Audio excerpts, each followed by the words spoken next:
And now, after further review, a Clemson student's perspective on sports. It's AFR time, baby. Let's get up. Let's get rolling. That's right. Personal foul, 69, offense. He was giving them the business. We play the down. Okay, so if Trevor Lawrence isn't either the second or third string quarterback in the fall, I shave my head and you get a hint of tattoo? Well, you gotta get a head tattoo. You gotta shave your get a head tattoo. Now we're talking. And get a head tattoo. And a personal foul on number 99 of the defense. After he tackled the quarterback, he's giving them business down there. That's a 15-yard penalty. And now your host, Jay, Bradley, and Evan. Well, good evening, everyone. AFR is back on your radio. Thanks so much for tuning in. Jay Smith, Bradley Kendall. Evan McDowell will join us shortly. John Haidt is running the production for us as we speak. But, Bradley, we're a couple months into this new semester, and the off-season is... Feels like summer again. With the weather. Yeah, it does. Finally, about time. Finally showing some sun for the first time in like 2 weeks. It's been just dreary in Clemson for the last couple of weeks. But we're up and down weather. In peak off season, but spring practice starting soon. Exactly. So things to look forward Something to. to get excited about. It's amazing. I mean, it feels like we just got done and we're already transitioning back into spring practice. That spring game will be here before you know it. Last spring game of your collegiate career. Don't remind me. I shed a tear. Yeah. It'll be weird. I'll go, but I kind of love the fact that our last game was watching the national championship game. So I guess that's spring practice. Oh, yeah. Clemson will still win, so we don't have to ruin that perfect home streak that I've had. But it'll be interesting. But I think everyone's excited with baseball starting up now, with football going to be starting up relatively soon, getting back at it. There's really no off season for these guys it is. No, that's an illusion. The off season for any sport is an illusion. But let's just go ahead and dive into it, man. After further review, we found an article by the AP poll listing out the top 100 teams of all time based on where they have been ranked in the AP poll throughout the course of the last, almost 100 years? Yeah. 90 years? I mean, the AP poll first came out in 1936? About 36. So not quite 100 years. And I think that this ranking also factored in their bowl performance and maybe their non-conference performance, but most of it had to do with their performance specific to the AP poll. And it was kind of interesting. There were some teams that we didn't necessarily expect to see or or even still teams anymore. Yeah, in the top 20. Shout out to the 99th ranked team on this list, actually tied for 99th, Iowa Pre-Flight School. 20 times they've been in the AP poll. I'm guessing that was pre-1930s and 40s. Had to be back there sometime. Tied with Duquesne, who I didn't even know had a football team anymore. So giving some love to the little guys down on the bottom of the list. Well, most of the teams, I believe all the teams in the top 25 of this ranking are current Power 5 teams. I'm scrolling through it right now, and yes. The only non-Power 5 team, I guess you could technically say, Army is 43rd, and then you got Oklahoma State. No, I'm specifically referring to the top 25. Yeah, no, I'm just looking in general. Who the lowest general? ranked, or I guess the highest ranked non-Power 5 school would be Army, who I guess back in the day was a pretty dominant team, so you could factor that in. But I think it's funny, they got Oklahoma State, and in the parentheses, Oklahoma A&M. To factor in the old school name in there. So pretty interesting. Yeah. Well, Clemson clocked in at 19 on this list, one behind Washington and one in front of Texas A&M. A&M, yeah. The Tigers first appeared in the AP poll in 1939. They've been number 1 10 different times. And probably a lot of those recently. Yeah. Well, I think they've had, in 2017, they had 2 weeks. Now, is that 10 weeks or is that 10 years that they've been ranked at least number one once? I'm guessing that's 10 weeks. No, that's 10 weeks. Okay.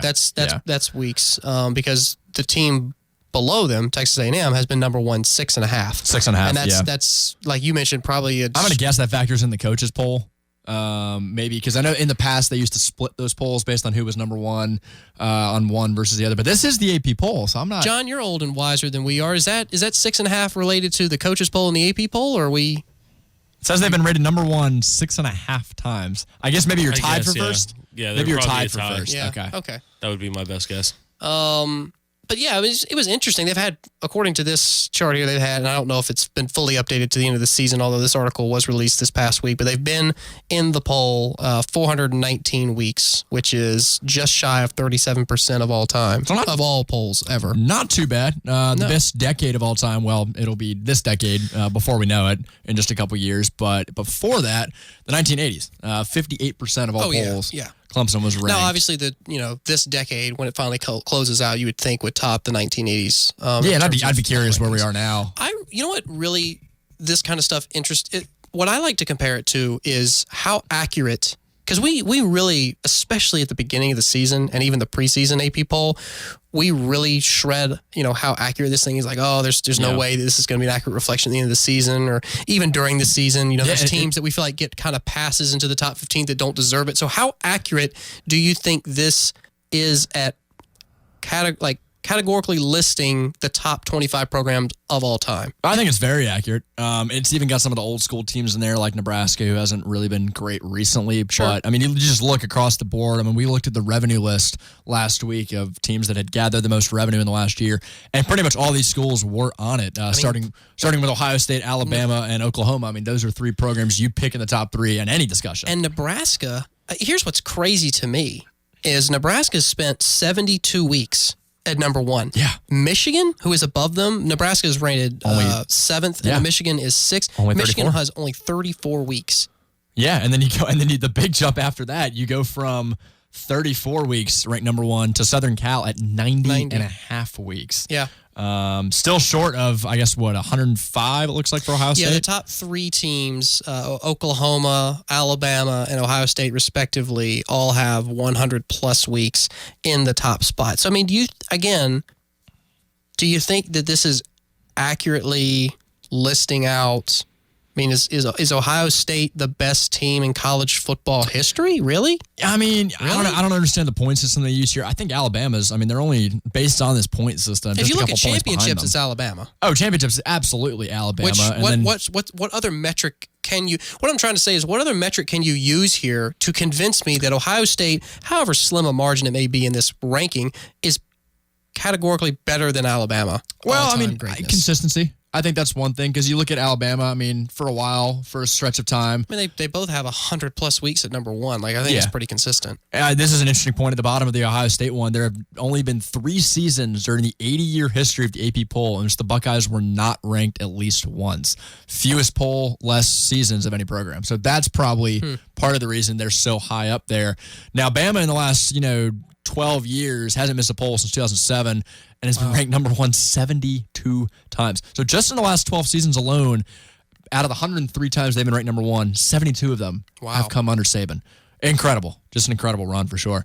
What about Notre Dame? They're lurking there at 4, and we haven't mentioned them at all. Remember, this is a team that has 8 championships. Yes, the last championship, I think, was 1988.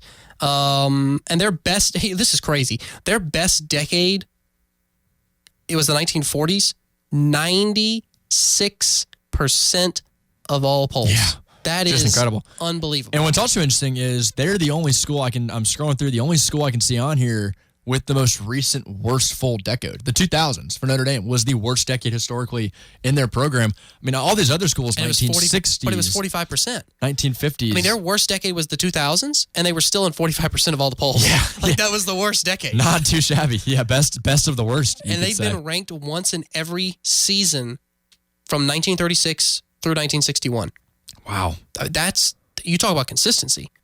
Yeah, not too bad. I think it's interesting that Texas went from their worst full decade, and it's interesting when you bring up Notre Dame having 50% is their worst. Yeah. Texas is at 47% in the 1990s, and then a decade later had their best decade of all time. So a very quick turnaround for the Longhorns. A lot of these other schools had a very, very wide stretch between the worst and the best, but quick turnaround for Texas. What do you make of Florida State and Florida rounding out the top 10? You have Florida State at 9, Florida at 10, because really, Florida before Steve Spurrier came around, that was the first time they were able to get to and win an SEC championship was under Spurrier. And that's interesting you bring that up, because they had no top 3 appearances before 1984. So in the 1990s, they were in 99% of all polls. But, yeah. They've had 95 top 3 appearances after that, but not Wow. a single one before 1984. So Wow. Florida, for a long time, like I always refer to Duke basketball for the longest time before Mike Krzyzewski got there. Yeah. They were nothing. Well, they had they didn't nothing appear in a at all. poll until 1950. Exactly. The poll was Yeah. 15 years old before they ever showed up. Yeah, so Florida, I mean, like Alabama recently, have just really shot up. And, we always talk about how much we, gripe on the SEC for Sure, being, sure. the most annoying conference, I guess you could say. But they always say, it just means more. SEC is all over the place on this ranking. I mean, LSU, Florida in the top 15, Tennessee at 14. So What maybe, about a team like Miami at 13? They've got, 67 weeks in the number 1 slot. Their first appearance, though, in the polls was in 1950, very similar to, who do we mention a minute ago that had 50? Florida. Florida. Florida. Yeah. Here's one. How about UCLA at 17? That's very interesting. surprising. That is interesting, actually. Very surprising. Best decade was the 1980s. Worst decade, the 1940s. No championships either. Highest ranked team to never win a championship. Yeah, the Bruins have never won. Chip Kelly is starting to right that ship. I guess he's out there too. So you're to calling win it that right now on the radio that Chip, ladies and gentlemen, Chip Kelly is going to bring a golden scepter to UCLA. Eventually something's got to give, right? Why not go drop $70 million to try to make it happen at some point? Because what has it been since 1939? Their first appearance in the poll. Since then, hasn't won one. Evan, you just hopped on the headset. I wanted to fill you in. I'm not sure if you caught the first few minutes of the segment, but what we're doing is we're going through the AP. College football released their top 100 all-time programs. They based it off of metrics that are in their own poll, like how many appearances they have total and percentage of all that, and then first appearance, number 1 ranking, championships, their best decade, their worst decade. Trying to see whether or not this top 100 is an accurate representation of the best programs of all time. How dare they put Villanova ahead of Duquesne on this list? 95 Where and are you even looking? 95 and 99 at the very bottom. Don't think Villanova has a team anymore. Santa Clara as well. Didn't know they had a team, but where was South Carolina? I'm trying to scroll here right now. South Carolina's in the 40s, I believe. South Carolina's down in the 40s. Yeah. Yeah, the 49.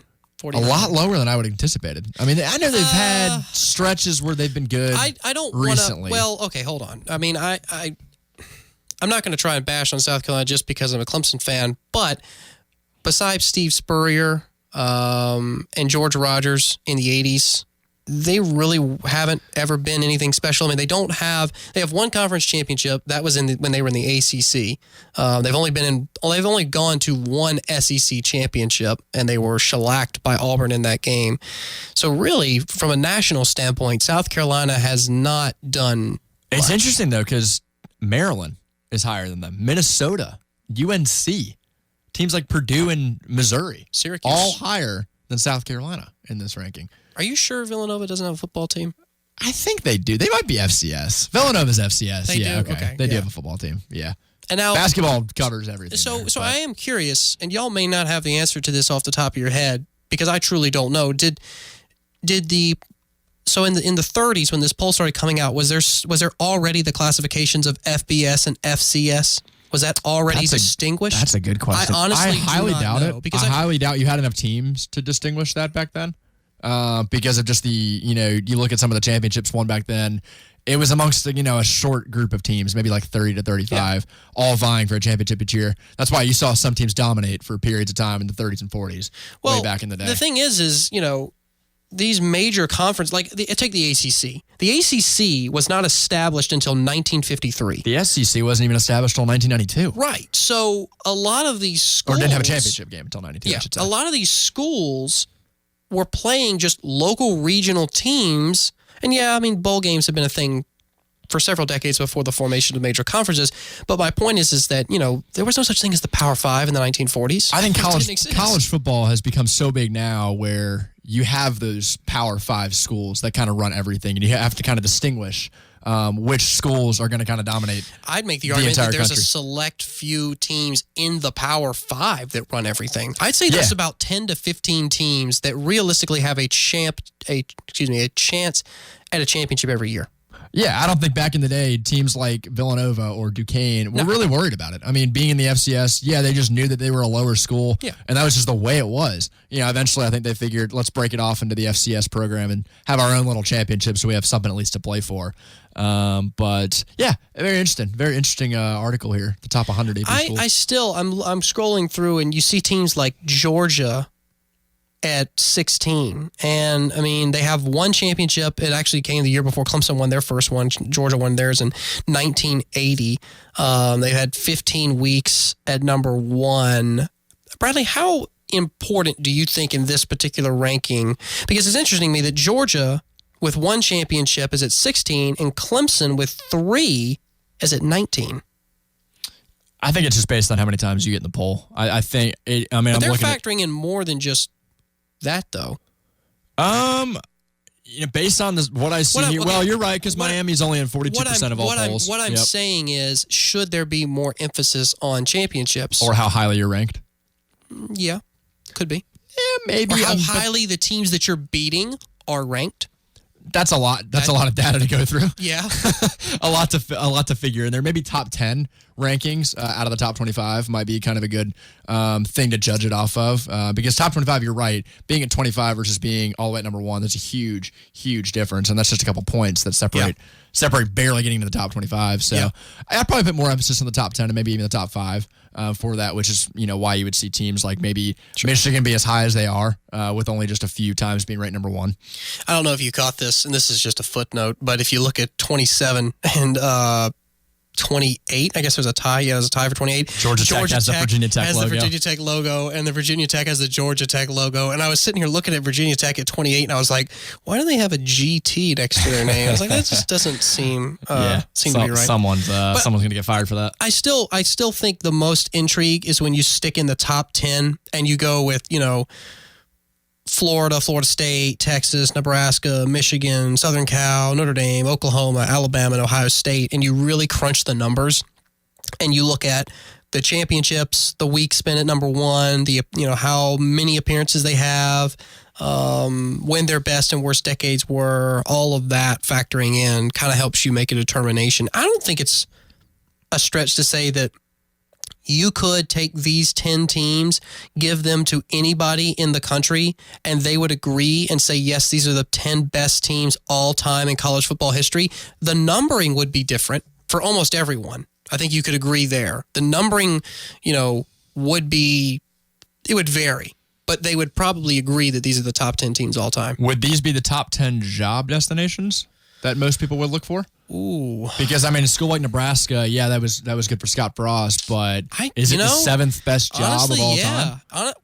Florida, Florida State, those are great places. LSU's outside the top 10. Penn State's outside the top 10. Yeah. I would tend to factor them in as a top 10 program. Nebraska's the only school that kind of sticks out to me, and I think the reason that is because they haven't been great the last decade or two, and in this era of, constantly recruiting and building new facilities and social media presence. Like Nebraska hasn't really been at the forefront of that. Like other schools like Clemson. Clemson's been at the forefront in a lot of ways in the digital media space. And we could talk for 3 hours about everything that Clemson does on the digital media side with Jonathan Gant and the creative team and how awesome a job they do at bringing the story of Clemson to recruits all across the country. That is largely, in part, how Clemson got where they got, in my opinion. But got to take a break. We'll see you on the flip side here in a few minutes. Stick with us. Mickey Blatler here for another great offer from Zero Res. Now through March the 3rd, get 3 rooms of carpet clean for only $119. Mention my name and you'll get a hallway for free. Get ahead of the spring cleaning rush. And did you know that Zero Res cleans air ducts? If you're waking up stuffy and notice you'll get more dust more often, maybe it's time to get your air ducts clean. Call for a free estimate, 864-558-7300, or book online at ZeroResGreenville.com. Zero Res, spell it backwards or forwards, it's the right way to clean. Granger Nissan of Anderson is the home of the lifetime warranty. At Granger Nissan, we are all about family, so we are looking for a play ball kid for every Clemson weekend home game. Stop by Granger Nissan of Anderson to register your kid. You don't have to do anything, and nobody's going to pressure you into buying a car. Simply come by and register your kid to stand at home plate and shout, "Play ball." You'll get 4 tickets to the game, and your family and your kid will get an experience they will always remember. Granger Nissan of Anderson, proud partner of the Clemson Tigers.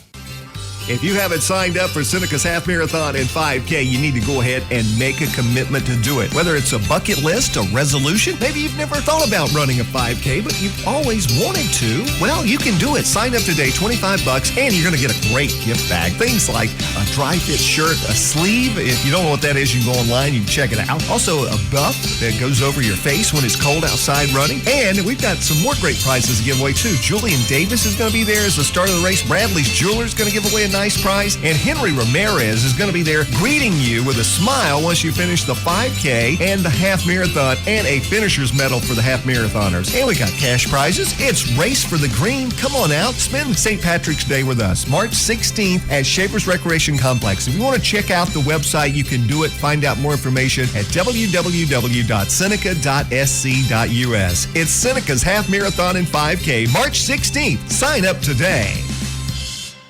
You have cracks in your driveway, sidewalk, or settling pool decks?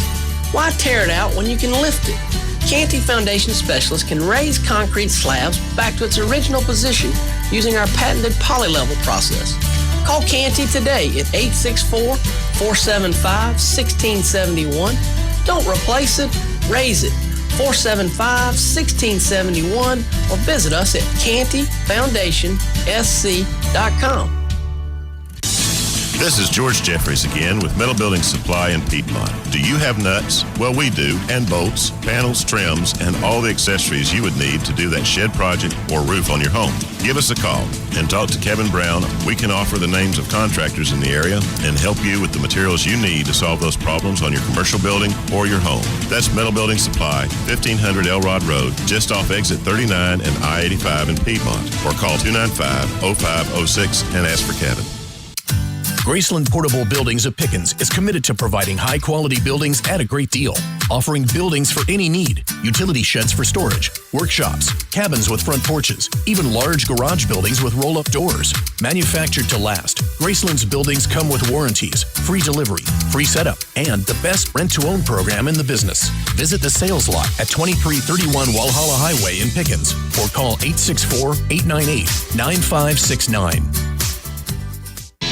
Four Paws American Pub congratulates the Clemson Tigers on winning another national championship. Since Four Paws opened last summer, the Tigers have been perfect on the field, and we both have plans for a great future.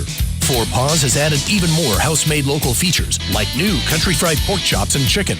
Get together with friends to enjoy craft beer and great food while watching sports on our big screen TVs. Make tracks to Four Paws, located on Highway 93 in front of the Courtyard Marriott in Clemson. Go Tigers! And now,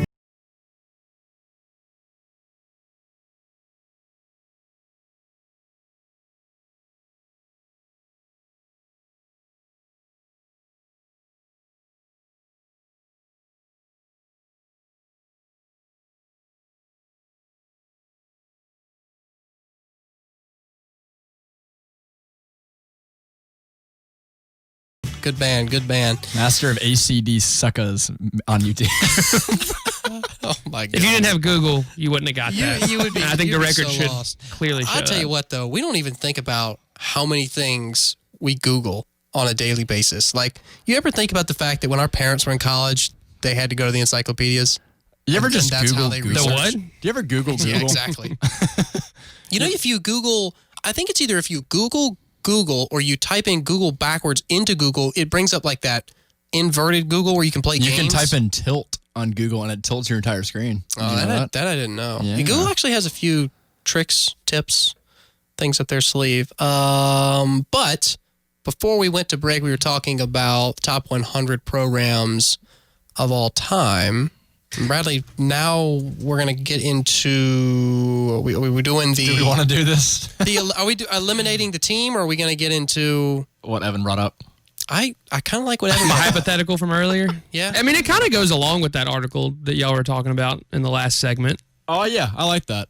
Yeah, Okay. that was a good question. Did you just think of that off the top of your head? Or Yeah, heard of I mean, something because before? I was just thinking. So my question was, for those of you that weren't a part of our group text earlier when I sent it to them, my question was, if you had to eliminate one college football team from all of history, which team, when eliminated, would have the largest impact? So, I guess to expand upon that question, if you eliminate a team, you're essentially eliminating all history of that team. Coaches, players, results, yeah, all of that. Yeah. So if a school got caught for really bad recruiting infractions and just everything got taken away, what would have the largest impact on college Everything football? was taken away from ever. Yeah. So like if Clemson, Wow, you'd have to mess up pretty bad. if Clemson as a football team never existed, then not only do you not have Dabo Swinney and the last 2 national championships, you don't have Alabama's got 2 more national championships. maybe Hypothetically. you don't know. I mean, but you don't have Refrigerator Perry. You don't have the Deshaun 1981 Watson, national yeah. championship. You don't have Frank Howard. So you don't have Somebody Howard's would. Rock. Somebody would. You That's think? the thing. You But gotta that's think what I'm about saying. that. You take away that whole team and any inkling of its existence, what would have the largest effect on the game I mean, of you football? could make this same discussion about death penalty. Like, what team getting a death penalty would have the biggest impact? Like going to the future instead of instead of Because, past I mean, looking more future. Obviously, like, all these teams they exist and they will always exist. But like, if a team like, who was it, SMU got the death penalty in what decade? Was it the 80s? Huh? Was it the 80s that they got the I thought death it was penalty? more recent. You talking about SMU? Yeah, thought it was SMU. like- When did they get the death I penalty? believe it was the early 80s, but thought it it was was the 80s. It was due to Did what anyone get happened in the 70s. Did anyone get the though. death penalty more recently? No. Well, I guess UAB was shut down. That's what I was No. trying The to only think team, to my knowledge, to ever receive the death penalty was SMU. of. Okay. I don't believe that the NCAA That's has where Pony gone Express comes from, right? Nuclear on any Pony Excess. Pony Excess. excess. Yeah. Gotcha. The Pony Express was the mail route for the U.S. Postal Service. Just a little different there, U.S. history. Just like a couple I- letters I- off. It's okay. I'll take U.S. history for $400. Yeah, it was the mid 80s when SMU was hit with the death penalty, but it was because of what started in the 1970s. So it was years and years worth well of in the past. infractions. Well, I like that conversation though. Like, what school? I guess maybe you could use it for both. What school, if you eliminate them from all history, would not only have the impact in the past, but also looking in the future? My school that I picked, and this was a little more recent, I was trying to think of some reasons as to why, if I got rid of them, this would have a long-term effect, was Texas. I think if you look at starting in, and I know if you eliminated a lot of the past, it'd impact all that too, but I'm going to look specifically in 2005 when they won that championship against USC. That was kind of the birth of the spread offense. That's kind of when the spread offense went mainstream and everyone started looking at Vince Young and what Mac Brown and all them were doing and said, okay, this might be able to work. If you look at a couple years later, when that kind of started, Tim Tebow burst onto the scene with Florida and was really, really big. Ironically enough, that same year in 2005, Urban Meyer ran the spread offense at Utah. Utah went undefeated.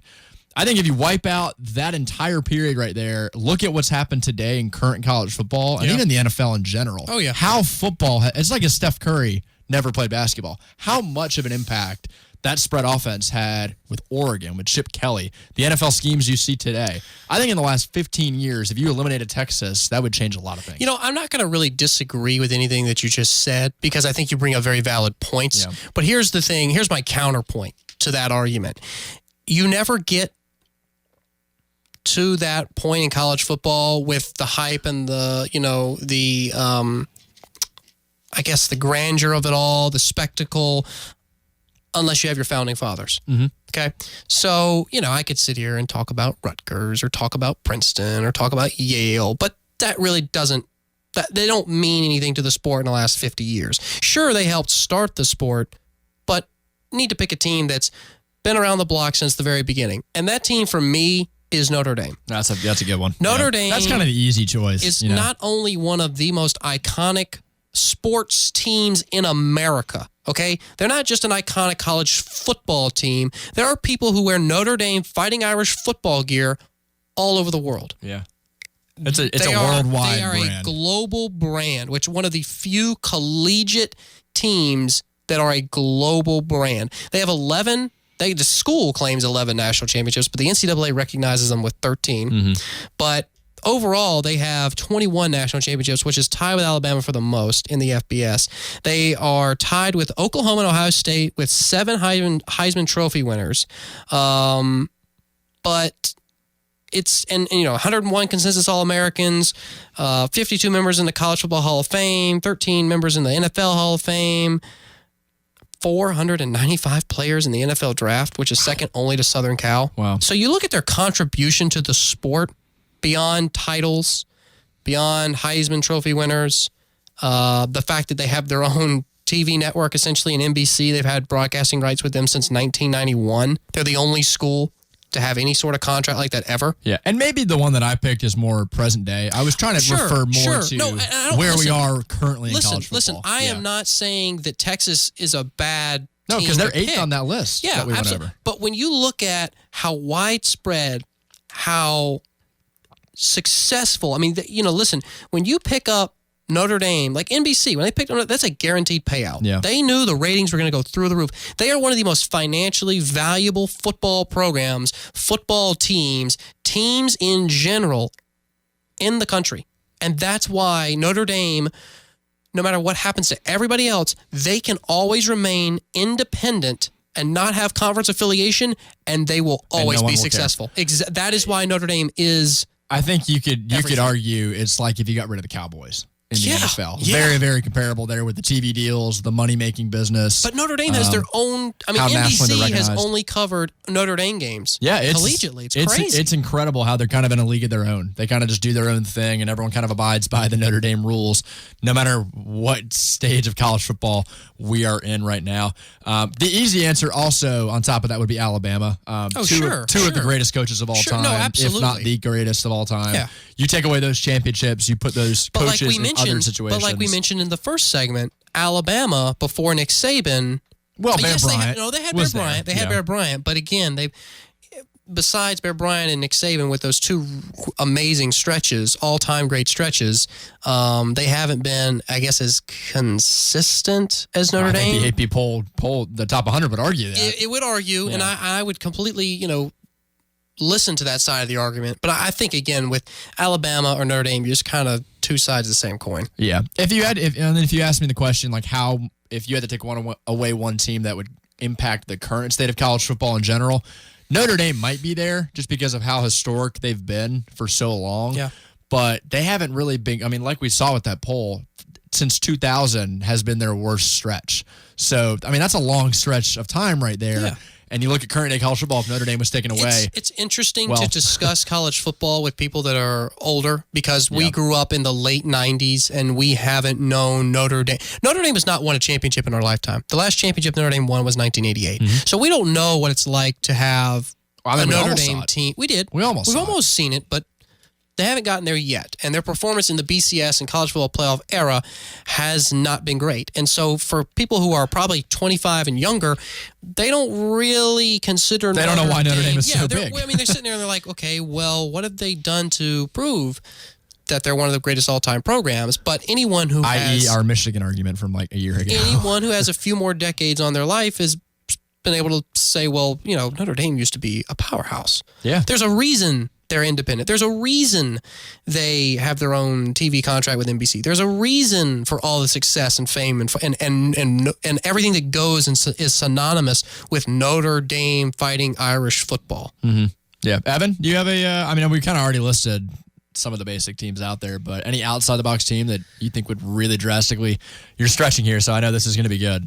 Yeah, no, getting warmed up back here. Also, that Notre Dame national championship, we almost saw that happen, just like we almost saw Manti Te'o's girlfriend that year. So, so two teams that I picked for two kind of separate reasons, because I'm thinking not only in terms of what that team had and what that team contributed to college football, but also later on, because let's say if Clemson doesn't exist, then Deshaun Watson, as we know him now, probably doesn't exist. Mm-hmm. Does he still, come in second in Heisman voting, still make it to the NFL? Maybe at a different school. We don't know. So a school that I think, if you took it away and took all of its history away, could have a lot of impact on a lot of people later on would be Auburn, for starters, because Auburn was kind of the first major program to hire John Heisman. And we all know what John Heisman's synonymous for. This is pre his day at Georgia Tech, right? This would have been, so they hired him in like 1895. Auburn and Clemson, Clemson started their football program in 1896. And he left Auburn for Clemson. Okay, Heisman was at Georgia Tech after Clemson? Or after, he was at I believe so, yeah. After Clemson, so after 1903. He went Auburn, Clemson, Georgia Tech. Correct. I got you. So no Heisman Trophy. You got to name that trophy after somebody else. Sure. So you're automatically impacting everybody who's ever won a Heisman Trophy or been in contention for one. And then you've also got a string of really great players and coaches that have come through Auburn, especially like Bo Jackson. Cam Newton. Exactly, more recently. And you've got coaches like Gus Malzahn, Gene Chizik. You don't have the Iron Bowl without Auburn. And the Iron Bowl is one of the most anticipated rivalries year in and year out, especially recently with the competitiveness and the kick six. You don't have that. And that same season, you had the prayer at Jordan Hare, the kind of tipped pass from Nick Marshall that ended up for a touchdown to beat Georgia. You don't have those iconic plays, which are, arguably two of some of the greatest plays in college football history, specifically the kick six. So, you're just taking a lot of weight, not only recently, but also way back in the day, and all the way back, not just the 80s. Yeah. So that was kind of the first one that I thought of just because of the John Heisman angle and then some of the players and coaches and whatnot that have come through the Auburn program. But the main one that I think I would choose as far as having the largest impact would be the University of Southern Cal. Because I know we talked last week about that school having produced the most NFL draft picks of all time. So that doesn't happen without that school and that program. You've also got several NFL Hall of Famers that have come from USC. They might not make the Pro Football Hall of Fame without their experience at the University of Southern Cal. You don't have any of the mid-2000s and their run of Heisman winners and national championships, Matt Leinart, Reggie Bush. Exactly. Pete Carroll might not have a job. You've just got a wide range of a lot of really talented athletes, because if you go look at all of the national awards that USC players have won over the years, almost every national position award they have at least one winner. Yeah, I mean, you've got the Maxwell Award for running backs, O.J. Simpson, Charles White, Marcus Allen, the Archie Griffin Award, Sam Darnold, the Walter Camp Award, Johnny Unitas. Like, there's lists and lists of different National Player of the Year awards that some player at some point at USC has won. And they've produced a lot of really successful athletes and a lot of really successful football players, especially, obviously. Yeah. You're getting rid of a lot of them, and the modern-day NFL doesn't look the same because guys like Carson Palmer and Matt Leinart are there for a little while. Mark Sanchez, the butt fumble never happened, so we don't get to laugh at that. I think he wishes that didn't happen. He and probably a lot of other people, Rex Ryan for sure.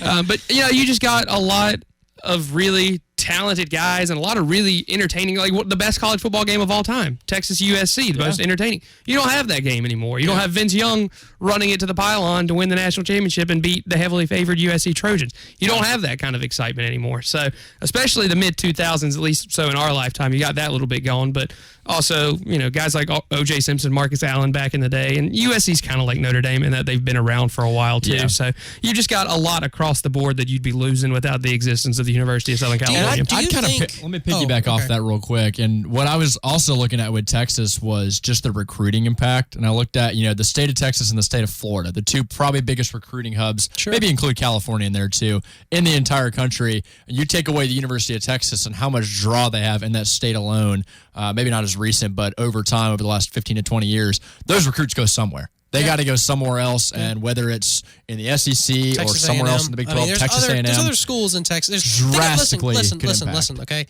SMU, for a long time, great players. Yeah. So there's others. I hear what you're saying. Yeah. But there's other schools in Texas. No, what I'm saying is like Texas, the main draw in Texas is the University of Texas, and that's where a lot of recruits coming out of Texas go. That's just the natural habitat that they would go to. Which is why I'd also say Florida. And you mentioned Auburn and USC's impact in the 2000s. Look at what Florida started with the dominance of the SEC over the course of that 78-year period. We talked about with Urban Meyer kind of running that spread offense at Utah. He goes to Florida and just completely overtakes college football for about 2 to 3 years.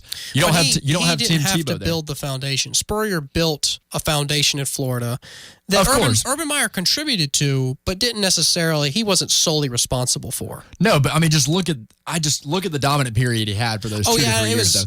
It was impressive, and the NFL talent that they produced as well. I mean, you take away USC or even Florida, there's so much NFL talent that came out of the University of Florida. I just think with the SEC's dominance you had for like 10 years, Florida was kind of the one that started it for those 2 years right there. You take away that, it could drastically impact where we are today. Well, got to go to a quick break. Interesting discussion. I'm sure we'll have more of it here shortly, but we'll be back after this short break.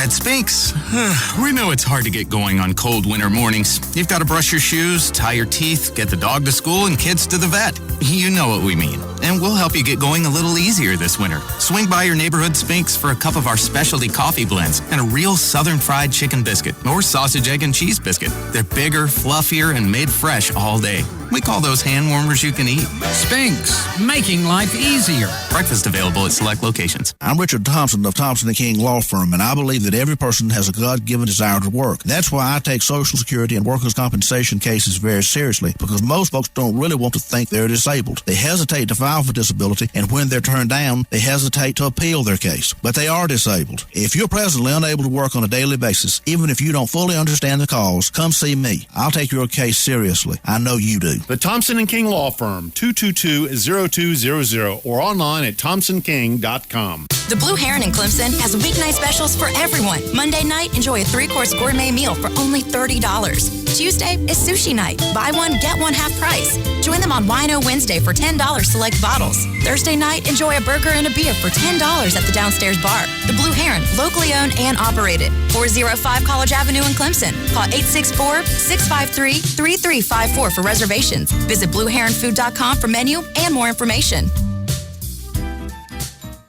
Tax refunds are on their way, and we know you want to stretch your money as far as you can. At the Mattress Outlet in Seneca, we want to help. Right now, buy a brand new Beauty Rest or Serta mattress for everyone in the family with discounts up to 70% off our everyday low pricing. And that's not all. Through February, receive an additional 10 to 15% off select Serta models during our Serta clearance sale. Don't miss out on these deals. Open 7 days a week. The Mattress Outlet in Seneca, located in the old Walmart across from Chick-fil-A. It happens every time. When a hailstorm hits, there's an increase of people who want to take your money for roof repairs. Problem is, many of them are just trying to take advantage of you and don't really know what they're doing. Gilstrap Roofing has been around for decades. Trust Gilstrap Roofing to handle the repairs and deal with the insurance. Just because someone knocks on your door with a card that says they're a roofer doesn't mean they'll do quality work at a reasonable price. Call Gilstrap Roofing, 269-1232.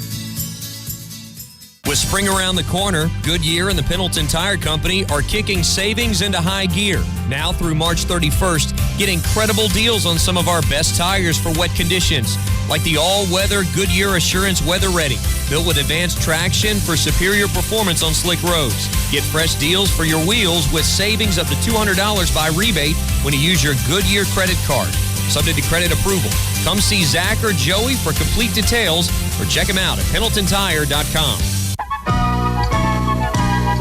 I'm a donut nut, I'm a donut nut, I'm a nut for Krispy Kreme. Hi, I'm Glenn Reese with Krispy Kreme Donut Company in Anderson and Spartanburg.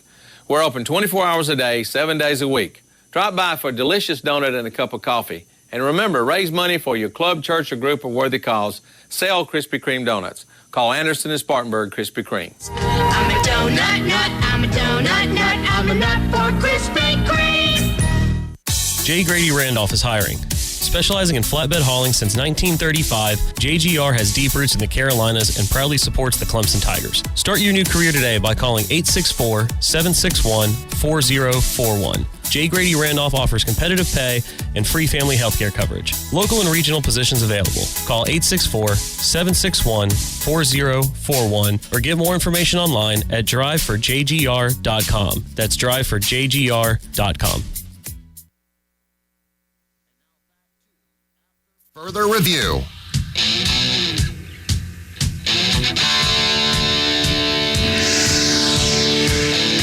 Bradley, you know Nope. No, he doesn't know. I know how to do air guitar, but it's a great song. And though. I come up with a song.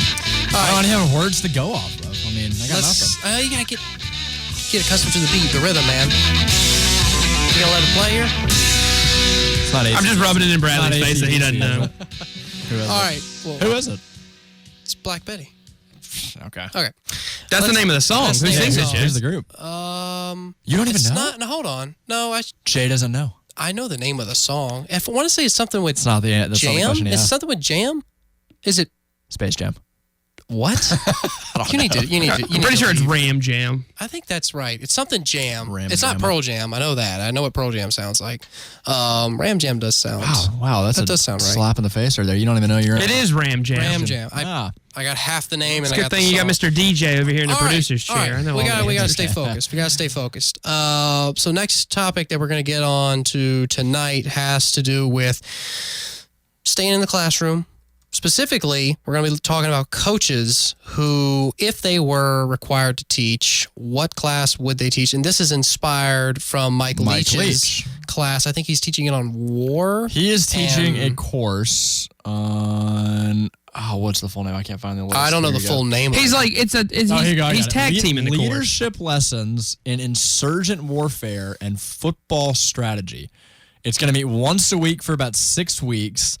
It's a 40-person class, and you have to write an essay to get in the class. Can you imagine what because people there's would such a high do? demand. Can you imagine what people would do on campus if Dabo offered a class? People would kill. They would kill. Well, it should be noted that Coach Leach is teaching half of that class. So, the insurgent warfare, the actual history warfare, that's being taught by, an actual professor. The football part of it, that's his job, obviously. Yeah, so it's a 2-part class. He gets his part that he would know a lot about, but heck, I'm sure Mike Leach even knows something about insurgent warfare. All right, I gotta start this off. This first coach, y'all are gonna laugh. Either that or you're gonna boo. Probably gonna second one, but we'll first coach for me. Evan's got it pulled up ready to go. If there was a class taught by this coach, it would probably, and let's see if you can guess who it is based off of the name of the class. Oh, let's turn it into that game. Okay. You name a class, and we'll name the coach that we think So can teach it. here's the course. How to get under people's skin. What? I mean, I first want you to tell me what department that would be under. That would be under the Department of Psychology because Okay. this guy is a psychological genius. It's a current coach. No, technically yes. Well, it's got a.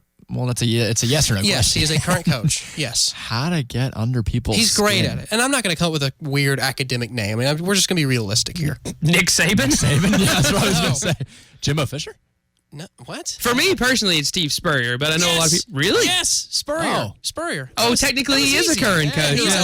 I was thinking college football coach. Well, He's that's an why AAF coach. That's why I said technically. Okay. Yeah, he's well, in the still AAF. not technically right, but AAF, but still Spurrier, master at getting under people's skin. You mean your skin? No, I love Spurrier. I think Spurrier's hilarious. I know Evan doesn't particularly care for him, but I truly, and I know that's because he blocked Evan on Twitter, although I block Evan on Twitter. I hated him long before that. But you got to hate someone to get blocked on Twitter. But I still think Spurrier does a second to none job. I mean, he's the best at just irritating people. All right, I'll give you one. Kind of along the same lines. Art history. Art history. Very boring class. What coach would teach a class in art history? Probably Brian Kelly. He's David pretty boring Shaw. guy. David Shaw. You're on the right track. David Shaw. I was thinking Will Muschamp because I hate Will Muschamp, and the one course I would not want to take in college, art history. Yeah, I don't know. Not like a boring guy. No, Muschamp's not. He's not boring. He's just annoying.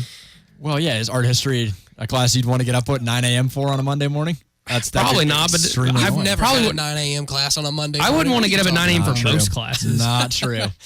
Oh, that's golf. I forgot. Yeah, golf Dude, is golf your is 9 awesome at Monday 9 a.m. class. on Mondays. That must be nice. I'll play around for 3 hours. What I love about, it. okay, here you go. I'll let you go next, Evan, but this is speech therapy. Former coach. That's Ed Orgeron. I already had that one. I had speech pathology on. That's close, but I was going. Lou Holtz. Yes, Lou Holtz. That was my speech therapy class. He doesn't need to teach it. He needs to take it. He needs to be a student. Exactly. If he's the teacher, we're all going to sound like we got a mouthful of Jell-O while we're talking. He needs to learn how to But that's talk. actually another good one. That's probably the Ed greatest Orgeron. YouTube video of all time is when Lou Holtz creates a new language. My goodness, yes. He All has some right. great sound bites. I got one for you, Evan. You can jump in if you want. I don't know if you have one. Did you have one? I'm bored. Okay, all right. Go up, Bradley. Law 4400. Why this specific number? I don't know. I was thinking of a very For creativity. high level law class. So this is an intellectual coach. Intellectual. Oh, that's really David Shaw. Stern, Yeah. but really, really boring and really Stern. serious. Can you? I'm still can you sticking with tell us David Shaw. what At conference Stanford? he's in? I mean, Big Ten. Big Ten. It's not James Franklin, is it?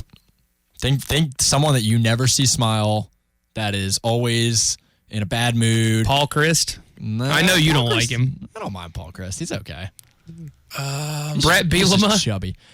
Brett Bielema even in the Big Ten? He was at Wisconsin. I don't think he's in Mark D'Antonio, Michigan State. Oh, that's a good one. That's I've never seen that man smile ever. He always looks serious. When you get blown out by Alabama in a playoff game, you probably wouldn't be too happy about it either. True. I wouldn't. True. Jay?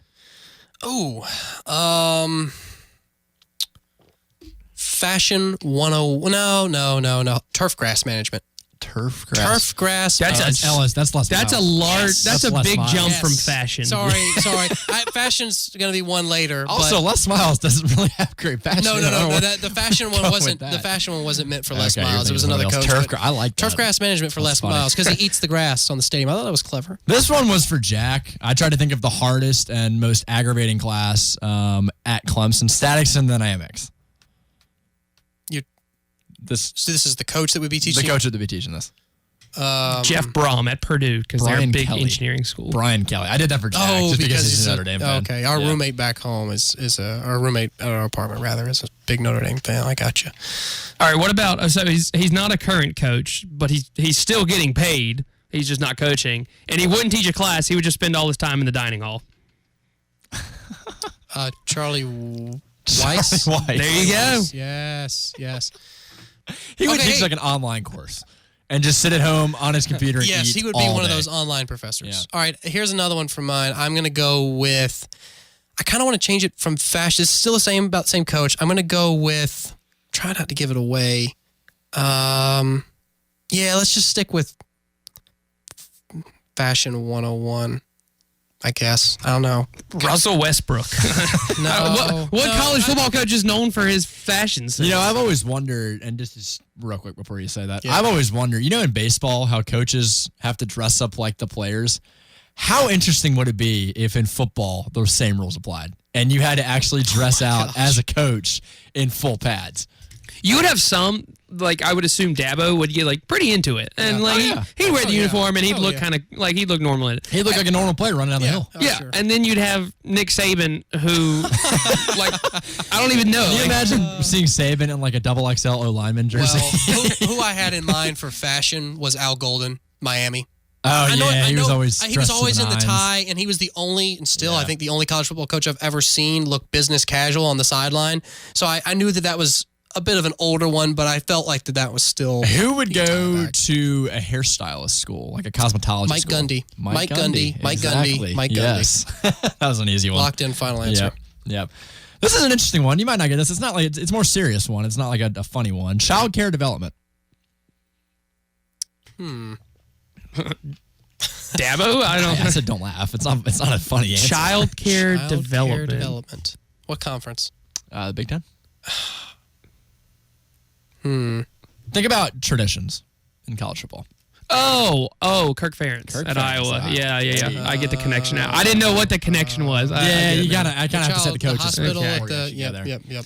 Yeah. That's a good one. All right. You go. I was going to say just don't think too hard about this one, but weightlifting. Who would be the weightlifting? Oh gosh. Oh man. Not now. I know what you're thinking. It's not somebody who's like super jacked, like not like an Adam Smotherman holdback guy. The Big 12 ref from the 2017 national championship game. This is a coach, right? Yeah. PJ Fleck? It's going to make more sense when I tell you his name, but you would probably not guess it. Charlie Strong. I was thinking that actually. I was thinking that earlier. Clever. Okay. How about Oh, I know what it was. Defense Against the Dark Arts. Defense Against the Dark Arts? It's a Harry Potter reference if you didn't know that. I did not know that. It's pretty easy. No, I have no idea. I was going to say Nick Saban, but I don't know why I was going to say him. Yes. Yeah. I couldn't think of a better class for Saban to teach. I mean, something that's like, does Saban not remind you of Snape a little bit? Who is Snape? Yeah. How are you? You're not a Harry Potter fan. I just said that to trigger you. No, I'm not a Harry Potter fan. I just said that to trigger you. Let's see if I can come up with one more. See, Bradley, now you got me thinking what class Nick Saban could teach. Oh, I know. I think, okay, how about this one? Well, apparently how about he this one? makes really bad food. Motivational speaking. Dabo.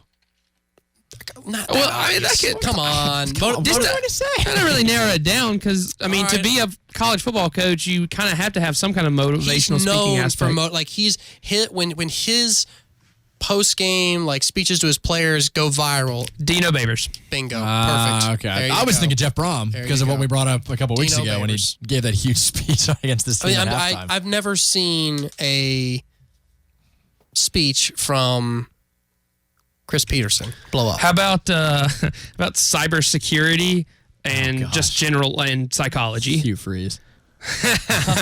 Yes, he could. He'd be a TA for this class. He would be. But I think the main professor would probably have to be Tom Herman. Oh yeah. Okay. I like that. Did you know that Jim Harbaugh actually taught a class? I did not know at that. one point. It was a philosophy class. Interesting. He taught a high school course for a day in Utah. Randomly enough, it was a philosophy class.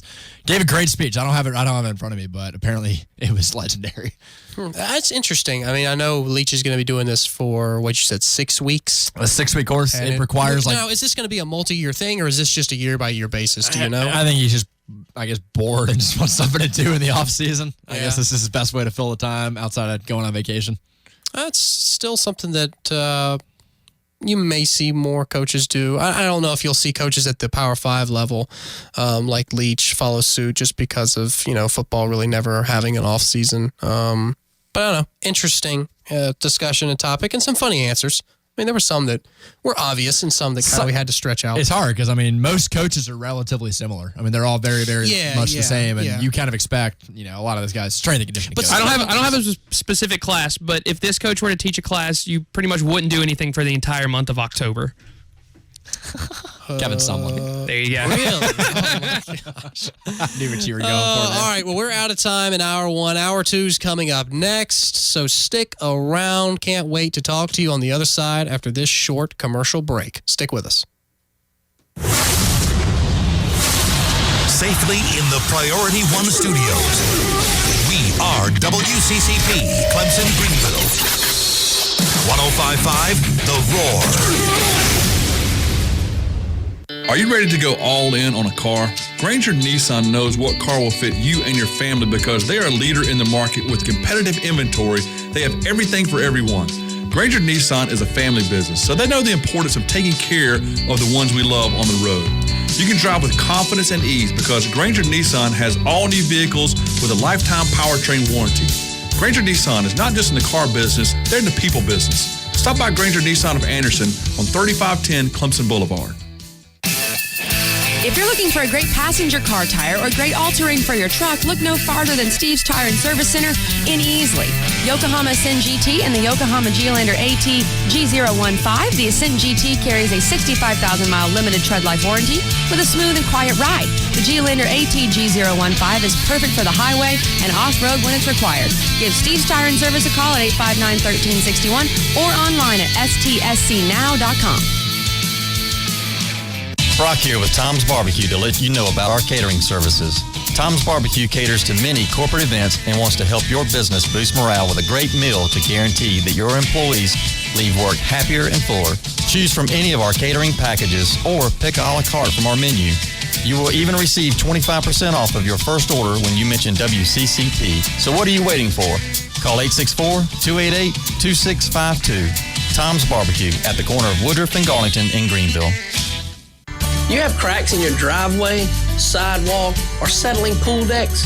Why tear it out when you can lift it? Canty Foundation Specialists can raise concrete slabs back to its original position using our patented polylevel process. Call Canty today at 864-475-1671. Don't replace it, raise it. 475-1671 or visit us at cantyfoundationsc.com. You've heard talk about Harbin Lumber's strong customer service and elite customer support. They know that time is make or break for you contractors and handymen. Harbin Lumber will walk you through the project from start to finish, providing your order in full and on time. Harbin Lumber will partner with you and find solutions that will not create costly issues and problems later. Call today at 353-5053. That's 353-5053. Harbin Lumber Company. All they need is an opportunity. They will earn the rest. Anna here from Buddy's Automotive in Pendleton, your local family-owned and operated dealer and repair shop for 38 years. Do you want to sell your car? We will give you the fair market price for your vehicle on the spot, no matter the condition, model, or year. Get cash in hand the same day. Our process is fast and fair. Turn your old car into cash whether you buy from us or elsewhere. Come in today and get an on-the-spot cash offer for your vehicle. 1040 North Mechanic Street in Pendleton, or you can give us a call at 864-646-3513. Tax refunds are on their way, and we know you want to stretch your money as far as you can. At the Mattress Outlet in Seneca, we want to help. Right now, buy a brand new Beauty Rest or Serta mattress for everyone in the family with discounts up to 70% off our everyday low pricing. And that's not all. Through February, receive an additional 10 to 15% off select Serta models during our Serta clearance sale. Don't miss out on these deals. Open 7 days a week. The Mattress Outlet in Seneca, located in the old Walmart across from Chick-fil-A. You gotta be so cold to make it in this world. Yeah, you're a natural, living your life cutthroat. You gotta be so cold. Yeah, you're a natural. Alexa, play Imagine Dragons. Okay. 'Cause you're a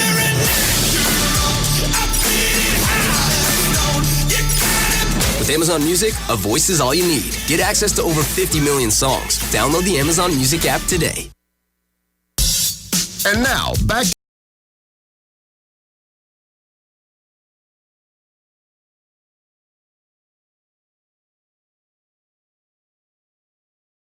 your way. Thanks for spending your Monday evening with us. Jay Smith, Bradley Kendall, Evan McDowell. Talked about a lot so far tonight, a lot left to talk about. I'm going to have Bradley explain this next topic. What we got, Bradley? Do you want to talk about the Alabama thing? Yes. We're going to go to that? Okay, so recent developments. About time this finally happened. Alabama has scheduled a non-conference true road game. Ooh. Can we get a round of applause back there? Let's cue it up. Future Home and Home Series 2026 and 2027. And this is with the Mountaineers. This is with the Mountaineers, a home and Virginia. home. I am very much excited to see that crowd welcome such a big school. That'll be a great environment. That'll be really cool. I think the question that we had while we were off air was, will Saban be coaching in 2026, which is 7 years away? And how old is Saban right now? He's in his early 70s. I'll take a guess that he's 68. Oh, is he? I thought he was already past 70. Bradley's official guess is 68. Jay, care to wager a number? 72. Well, if this was The Price is Right, you both lose. 67. Oh, wow. He's a lot younger than I thought. All right, gotcha. His birthday's in October. So he would be in his early 70s by 2026. At that point, yeah. Do you think he's still coaching? I'd be willing to bet that he probably will still be coaching. Really? I think by 2026, I could see it. Oh, this man has made too I much could see money. it. He has made enough money. He's won enough games. Hey, listen, if he wins, Clemson continues to dominate and Clemson hasn't dominated. Well, no, but they beat him if Saban starts to kind of fall back a little bit and Clemson gets a few more championships and maybe he only wins like one or two. You think if Bama between wins now and one more then? championship, if Saban wins one more championship at Bama, he's done? Two more. No, he only needs, he's won 6. I think if he gets one more, he'll start to really think about it, and then at that point, But if he wins one more, he'll have beaten Bear Bryant, correct? Because Bear Bryant had 6. Yeah, but Saban you has know how sweet it would be to have 2 more than Bear Bryant, really separate. Then there's like not even a chance at a debate. Like at that point, like there's not even. So you think Saban would hang around into his 70s? What else is he gonna do? Retire and do what? Golf. He can't golf. Yes, he can. He plays in Saban? the No, I heard a story a couple years ago about Justin Thomas because he went to Alabama. He was an Alabama alum. Yeah. Saw Saban out on the practice tees playing a few holes and was not impressed. He gave him a few pointers. They still keep in contact, but he said, yeah, Saban needs some work on that golf game. I mean, I'd travel all over the world, man. Play some golf. That'd be a great retirement. First meeting for Alabama and West Virginia since the 2014 Chick-fil-A kickoff game in the Georgia Dome. Obviously, it was not a road game. Bama has actually done a better job looking forward of scheduling teams on the road. They have Texas coming up in a few years. They've also got, Notre Dame. They got a season series with Notre Dame way up in 2028. But and these are about these home and home? Home and home, thankfully. So you said home and home with Texas? Texas. In what 2022. years? Oh, well, that is their first. So it is coming up. Well, you said at the top of the segment that their first true road game was West Virginia. No, I'm saying they finally have scheduled more teams because they did finally add Texas. Okay. I think it's a home and home. So Texas, West Virginia, and They play at Texas 2022. Notre Dame. Notre Dame. Yeah. Was the home and home. Yeah, Alabama is currently the only school. The SEC is in the playoff era, the SEC has had the least number of non-conference true road games. Well, they don't like to go out. They don't like to go outside the comfort zone of the Southeast. No. And Alabama was the only school in the entire country to have not scheduled a non-conference true road game yet. They haven't really had the need to. Whether you can argue it's legitimate or not, the SEC has done a great job cultivating the perception that they are the superior conference, which entails other schools and other teams from other conferences wanting to travel and play these teams either in neutral locations or at their stadiums. So basically what I'm saying is that the SEC hasn't needed to travel. No, and they won 7 straight championships. And that's changing. It is changing with the playoff era. I think especially it matters now who you play out of conference. And I think the SEC is starting to see that they can lose a game first week of the year and still make a championship. I mean, it can happen. Yeah. First week of the year, like we saw with Michigan this year, lost to Notre Dame week 1. It was a non-conference, really close game, big environment. We're still able to get past their schedule and potentially work their way into the Big Ten championship at the end of the year. So I think the SEC is starting to realize, we don't need to just kind of stay in our little bubble and not leave the confines of the Southeast. Well, it benefits them now to get out of their bubble. And when you see, if you're an SEC school like Arkansas, you're paying attention to what the big boys in your league are doing. And if teams like Alabama or LSU or Florida or Auburn are scheduling these bigger... No, not so fast. Not Florida. I looked at their upcoming schedules. They don't play a single team outside of Florida State on the road or at home. They have no one scheduled. But it's still noteworthy that a school like Alabama feels the need to do this. Now, again, with the way scheduling works, these games are scheduled 8 years in advance. 2026, 2028. It's hard to say whether or not any of these schools will be in the top 50 when these games finally take place. One would think... Or even their current coaches will be there. Oh, you have no idea. I mean, that's so many light years away. And even same with Alabama. You don't know where Alabama will be in 7 years. No, you have no idea. You don't know where Texas is going to be. You don't even know if West Virginia is going to be winning games up at that point. I mean, for all we know, they could be an 0-12 team when you get to that point. That's kind of the tough part when you look at schools like UCF and other schools that are trying to work their way into the playoff, and you say, oh, just schedule better. Well, it takes like 5 or 6 years to schedule those kind of games. Trevor Lawrence would have gotten a cover. I think Lamar would have easily been one of the highest rated players in this game's history. Ever. I mean, they always look at Michael Vick being, the prototype player in Madden. He was the gold standard. He was the gold standard. Forever. He was so good in Madden, it was ridiculous. It was unfair when you played with. It was like playing with the Warriors now in 2K. You just don't do it. Yeah. That's what kind of Lamar would have been. Did you ever choose the Falcons on Madden and then go into practice mode? And you can move the ball to different points in the field. Move the ball all the way back to the 1 yard, like the opposite 1 yard line. So you got to go 99 yards for a touchdown, and then you call some shotgun play, and then you just got to try to run 100+ yards with Michael Vick and just see how long it takes until you can do it, or how many times in a row you can do it. How many times did you do this? You speak from experience? Dude, what were you doing as an 8-year-old quite often. kid? Playing a lot of Madden 07 with Sean Alexander on the cover. Oh, you couldn't touch. Do you remember who was on the cover of the 2012 Madden? 2012, no. I only had 05 and 07. One of the most ridiculous covers ever. Peyton Hillis. From the Cleveland Browns. That's right. Never made a name for himself after that.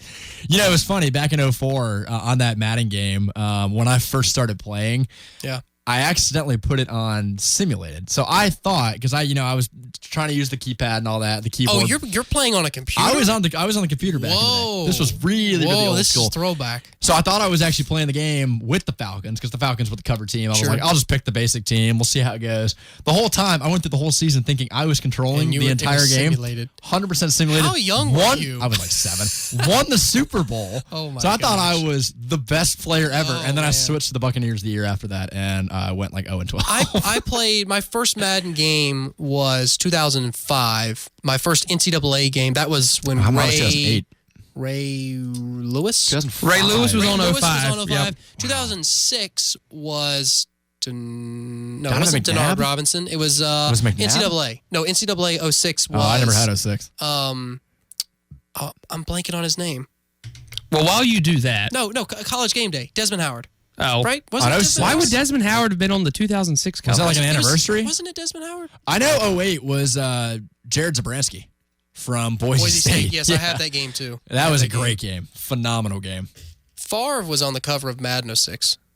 Oh, okay. That's who Favre that was on was, yeah. because it was him in the Packers uniform. It was Desmond Howard. Yes, in thank 06. you. Okay, I knew I was not crazy. Desmond Howard was NCAA 06, the greatest. It says game of all that's time. not true. Do It not says here say that's not NCAA. true. It says here he is the only cover athlete not to have played the year before their respective video game. Was there another reason behind his appearance on that cover?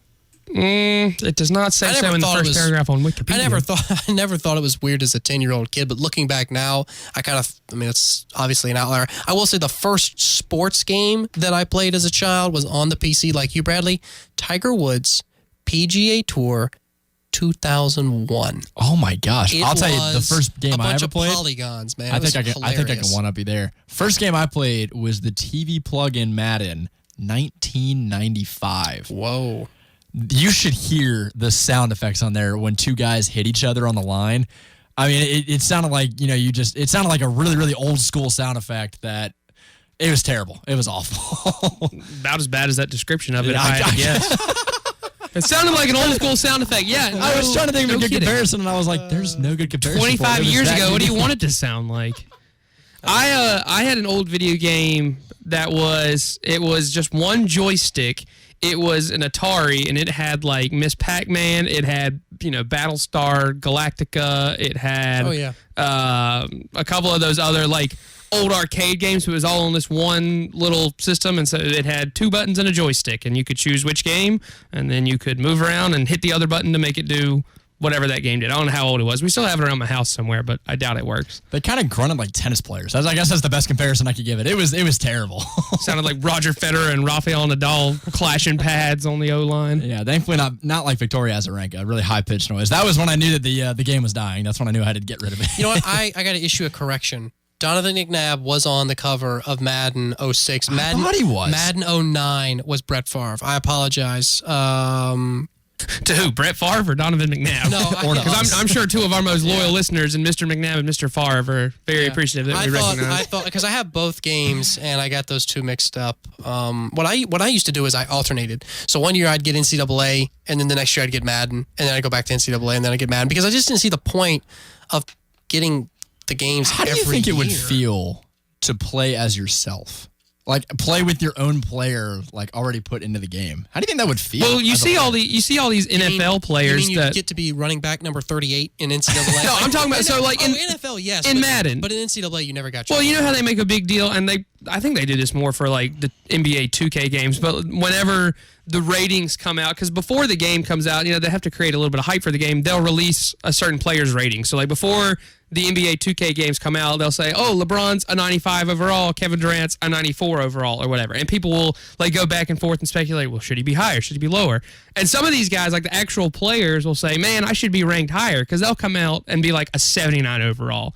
And like, man, I should be like an 82 or an 83. So I feel like playing a video game with yourself in it would be really frustrating, because you would think that the video game version of you, should be better than it is. Which is why they created a creative player where you can put him at 99 and make him like a 6'10", 300-pound wide receiver going out there just dominating. Did you happen to catch where Tom Brady, what he was ranked when he first came into the league on the rating scale? 57. That low. And that kind of goes back to, you said this, I think one of y'all said this during the break, the long-term impact if you got rid of one school, Michigan. Think about football without Tom Brady. Because that was the school that gave him the opportunity to start his career. You take away that impacts not just college in general, but football as a whole. You mentioned Tom Brady. This actually made me think back to a game I had, and this wasn't a video game, but it was electric football. I don't know if y'all ever played that. Where you had handheld game? You had no. This I was thinking of the one that was like the Game Boy game. This was a football field, like a metal, it's like surface, and it was probably 3 foot long. I mean, it was a pretty big field, and you had these little minifigures that you'd slide in these grooves, and you would turn the table on, it would vibrate, and the players would move up the field. Y'all never played electric football? You didn't get out much as a kid, did you? It sounds kind of like a newer version of foosball, almost. It's like kind of similar though, like the concept. I mean, I had one where it was like a kicker's game. So you'd have like this long field you could lay out on your carpet, and then you had a little goalpost, and then you had this figurine guy that was supposed to be this kicker, and you'd hit his head, and he would kick the ball. Oh, that's really cool. 20 yards down your hallway. That's really cool. 20. It was pretty long. Maybe not 20 yards. Maybe that's a little bit. Maybe 10 yards. How about that? I wasn't going to say it. Yeah, I still have that electric football. It was so the version that I bought was when the Panthers and the Patriots played in the Super Bowl. Like you got like all the minifigures, you got all the stickers with the numbers for the jerseys. You got to sticker your guys, and like you could play the quote unquote Super Bowl on that little electric football game board. I don't know. It's pretty. Y'all ever played paper football? Who didn't play paper football? Jay didn't go to public school, so I don't know if he did or not. Oh, thank God. Thank God I didn't go to public school, man. You'd have lost a lot of paper football if you'd gone to public school the rest of us. You just showed up and been like, what's this? And nothing humbles you like not being able to flick a triangular-shaped piece of paper as well as somebody through else someone's hands across a desk. Oh, man. Well, I mean, this whole conversation brings back memories of, like I said, NCAA football. And what do you, so is... The question is, who would you put on the cover of this year's NCAA football? Would it be Trevor Lawrence? I would be inclined. It'd probably to be Kyler say Murray. Kyler Murray from last year.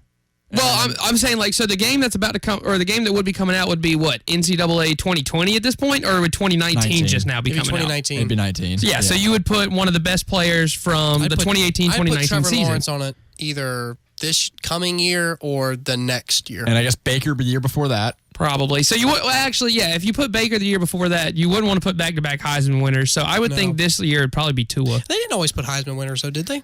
No, most of the time. In theory, it's what you should do. Yeah. Or one of the best players. You know. I don't know if winning the Heisman means that you absolutely should be on the. Tell you what, though, some of those games were rigged. Absolutely rigged. I tried to pick one school that no one ever wins with. I went with Northwestern. Oh, into a dynasty. Oh, I went for dynasty mode. You still pick like a Power 5 team. If you're a really good high school recruit on a video game, you pick like Eastern Michigan, Tulane State. Yeah, I wanted to start like Kent I wanted State. to ease my way down. So I started up at like the big boys. Got used to playing that, and then I went down a step, picked Northwestern. Went for like a lower tier Power 5 school. I scheduled every single top 10 team that entire season from the very beginning, beat everyone by 50, and still didn't make the national championship game. That's when I knew that game was rigged. Was this in the BCS era? This was in the BCS era. Because what were you ranked? Number 3. I didn't even make the championship game. I made the Sugar Bowl, and I got beat out by number 1 USC, who I beat in the first week 66-0. I did the same That's when I knew that game was rigged. with Louisiana Lafayette, the Raging Cajuns. Yep. And I had like 4 straight years undefeated season and never made the championship. Never made the championship because I wasn't in like. I think that game. I want to say that game was programmed. I don't think. Oh yeah, the algorithm. I think you could argue that it's not the game that's rigged. It's real life that's rigged. Because let's say Northwestern goes undefeated next year. You put Northwestern in the playoff. You think they make the national championship? Probably not. Probably not. No. Exactly. Yeah. So it's not just the game's biased. If they're beating Clemson and Alabama 66-10. Well, yeah. If they do that, everybody, including Pat Fitzgerald, is getting drug tested on Monday morning.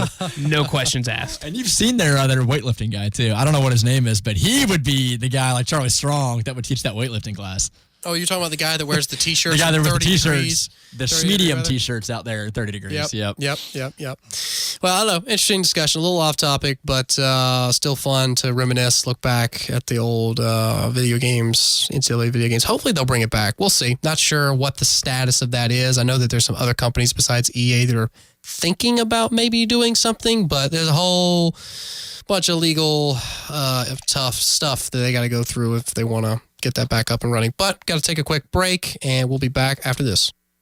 The month of love is here. If you're not loving your look, maybe it's time to give Urban Nirvana a try. Their professional stylists can make you love looking in the mirror. And guys, if you are looking for the perfect gift for the love of your life, Urban Nirvana has the answer. Log on to urbannirvana.com where you can buy it and print a gift certificate from wherever you are. She'll love it. Salon or spa, there's something to love at Urban Nirvana. Show some love with Urban Nirvana, McBee Station, or the shops at Green Ridge, online at urbannirvana.com. With spring around the corner, Goodyear and the Pendleton Tire Company are kicking savings into high gear. Now through March 31st, get incredible deals on some of our best tires for wet conditions, like the all-weather Goodyear Assurance Weather Ready, built with advanced traction for superior performance on slick roads. Get fresh deals for your wheels with savings up to $200 by rebate when you use your Goodyear credit card. Subject to credit approval. Come see Zach or Joey for complete details or check them out at PendletonTire.com. It's 2019 and Scores Jewelers is finally in its new home on Civic Center Boulevard in Anderson. Scores Jewelers has grown into the premier jewelry store in the area thanks to you. And guys, if it's time to show her that she's the one you want to make memories with, we're here to make finding the right ring easy. Right now we have special 36 months no interest financing available, and at Scores you can compare diamonds side by side to see the difference for yourself. And with one of the largest selections of mountings in the area, finding the right style has never been easier. And best of all, if we don't have it, we can make it specially for you. We have custom design in-house to create whatever she wants. Of all the things we offer, the most important is guidance and expertise. We're here to help make finding the right ring easy and enjoyable. The one thing we don't offer at Scores is high pressure. We want buying a ring to be a pleasant experience. Yes, we'd like to make a sale, but we'd rather make a friend. Friends come back. I'm William Nichols, and I'd like to personally invite you to our new location and experience for yourself the difference at Scores Jewelers. Granger Nissan of Anderson is the home of the lifetime warranty. At Granger Nissan, we are all about family, so we are looking for a play ball kid for every Clemson weekend home game. Stop by Granger Nissan of Anderson to register your kid.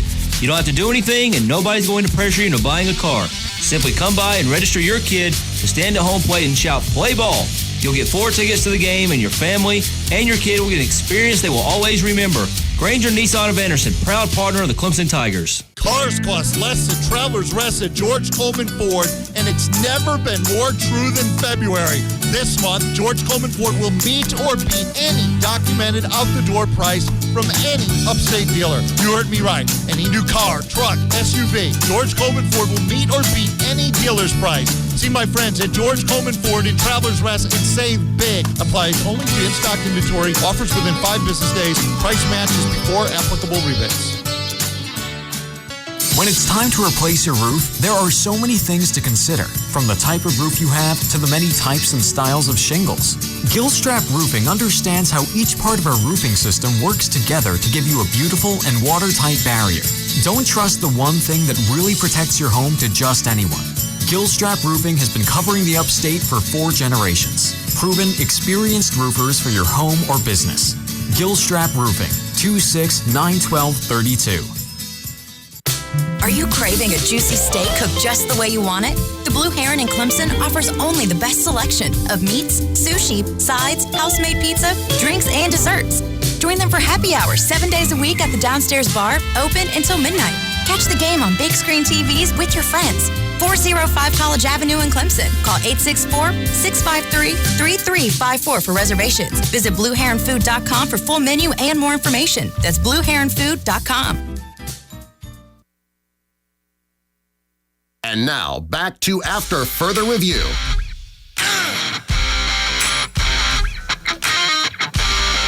Welcome back.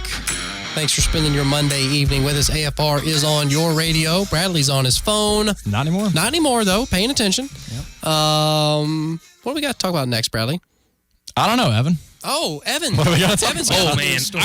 I, for one, am excited about this because we were told over break that Evan had some really important news. Well, important, maybe not, but noteworthy, I think so. I know Qualk and Kelly touched on this a little bit earlier, and I had read about it on Twitter this morning, but I'll read you the story. So whoever posted this is a screenshot from someone who was actually there. So we'll go through this. So this is what the reading on Twitter says. So I'm at this Nike coaching clinic in Orlando tonight. Notice Nike. Willie Taggart is here with his whole FSU staff. So just to set the scene, Florida State is having this Nike coaching clinic for a bunch of high school coaches across the country. So this is, predominantly a high school coach focused event. After Willie gives his clinic, the whole FSU staff does breakout sessions where all of the position coaches go into separate rooms and give their own short clinics. So now all the FSU coaches are taking different high school coaches into separate rooms, and so this is a whole big Florida State high school coach thing. Then it says, Manny Diaz and his staff show up right before the breakout sessions in all of their Adidas gear and start throwing a full-on frat party in a separate room, handing out free beers during FSU's breakout session. So instead of these high school coaches attending the FSU breakout sessions, they're all headed towards the Miami Hurricanes party because, hello, free beer.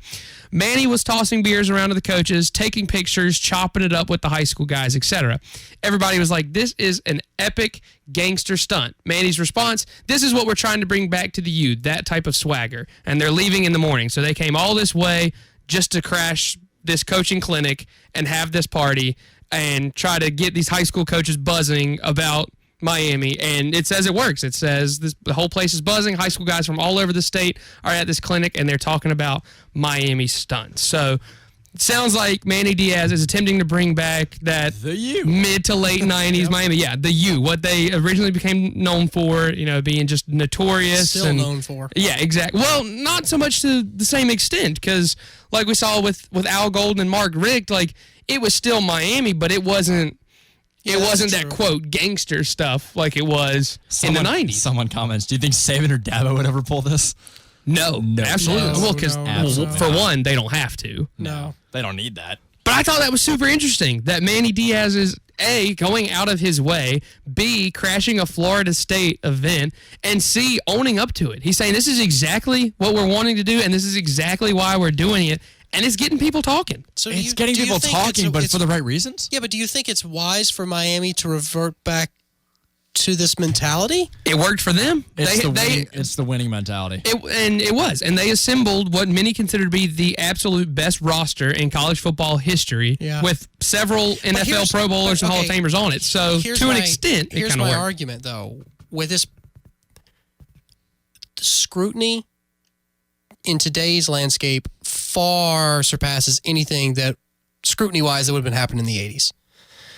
Well, this was the 90s, right? This was the mid to late 90s, early 2000s. Yeah. Point still stands. This is still relatively recent that they were the 20 years. But it's still, as we've gone through the 2000s, there's been more of a microscope on schools and activity and... Yeah, for doing stuff wrong. This technically... He didn't do anything wrong. He didn't do anything right. I believe if he served underage kids. No, there's no high schoolers here. These are high school coaches.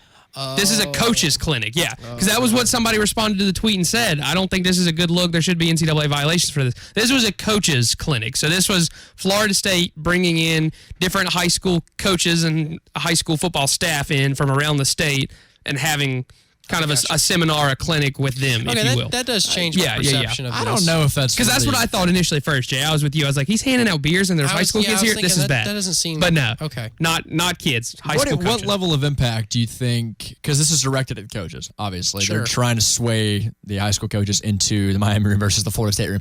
What level of impact do you think the high school coaches really do have on that recruiting process, though, of their players? I mean, I know...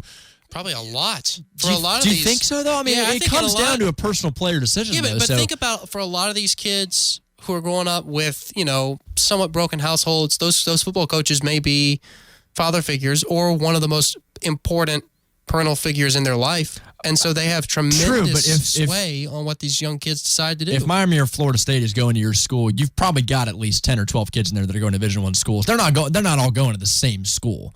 Well, they weren't at a school. So this clinic was being held at, I don't know what the actual location was, but the coaches were coming to them. So there was a wide variety of people. I'm just saying, for all of those individual coaches, they've probably got 10 to 12 players that are all going to go to different schools. It's not like... Yeah, maybe. It's not like if you get one coach on your side, you can expect every single player from that high school to come to Miami. No, but you may get to the recruits before the other schools. You may get the leg up. You may get a week advance notice. You may be I almost think... I think that's very I almost invaluable. think what Dana Holgerson's doing at Houston is way more effective. Holgerson's literally taking his entire staff and going to individual high schools with the players there. Well, and for that culture and that program, it might work. Houston is a non-Power 5 program in the heart of Texas with a whole bunch of Power 5 programs and Power 5 recruits. So for Houston and that culture...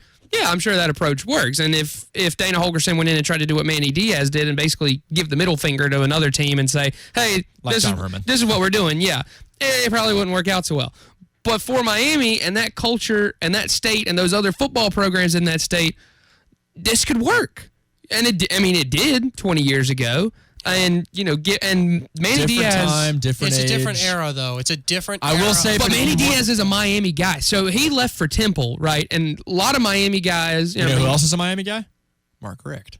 Yeah, but nobody liked him. That was the problem. Wait a minute. There were players ready to transfer out of the Miami program, but then when Manny Diaz said, "Psych, Temple, I'm not taking that job. I'm going to coach at Miami," there were guys who stayed at Miami after hearing that news. So that's the kind of impact. Like, he's a player's coach. These guys like him. And so if this is the kind of culture that he's promoting and he's got his guys and they like him, it could end up working out a lot better than Mark Richt's tenure did. I think what he's going for is the Ed Orgeron approach. If you can get my players to like me, you can buy into what I'm trying to do. Yes, but at what cost? At what cost? How sustainable is this mentality? We saw Miami do it in the 90s. That was great. And then they faltered for 15 years. So what are we going to get? Are we going to get 8 years of the U is back, and then they're just going to be complete Well, it depends trash? on where he goes from here. This was step one.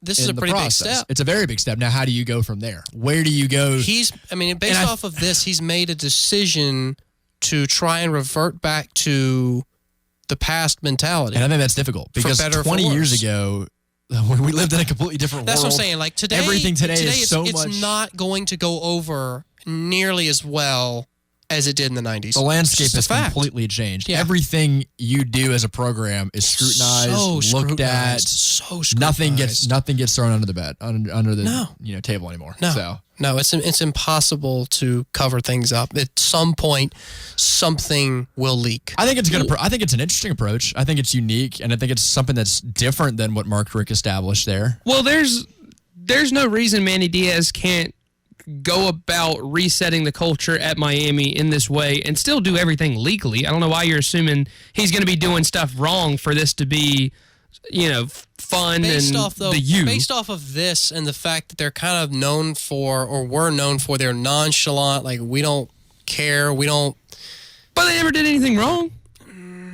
How many Heisman trophies did Miami lose? How many national championships were revoked? How many asterisks are in the record books? Well, it's looked at like the Pistons back in the day with the Bad Boys. They took a very unconventional They didn't do anything approach. wrong, and they won. You know who else is involved in the recruiting process, though, are the parents of these players. Does that not shine kind of a bad light on the program of, your head coach, the guy you look up to? They didn't do anything wrong. They went and they had a fun time where Florida State also just so happened to be there, and it got people interested. So happened, yeah. Well, we know what they were like. We know what the plan was. But that's an interesting point because if your sole goal for your kid is to get a D1 scholarship and Miami's your best option, then you're probably just going to suck it up and deal with whatever culture is at that program. I think it's interesting that Miami went after Florida State in this particular instance because if I'm going after a school in the state of Florida, it's going to be Florida or UCF right now because those are the two schools. Those are the two schools I'm worried about. No. You're not worried. Are you worried about Florida State as a Miami fan right because now? they are a couple years away from becoming a powerhouse. That's again. also This is your Florida main State. rival, though. That's like if, let's say, Clemson football falls off the map within the next 5 years, and let's say South Carolina football is not much better. But name me one other school in the state of South Carolina that's... Well, if you would let me finish my there's hypothetical. nobody in South Carolina. So let's say... That's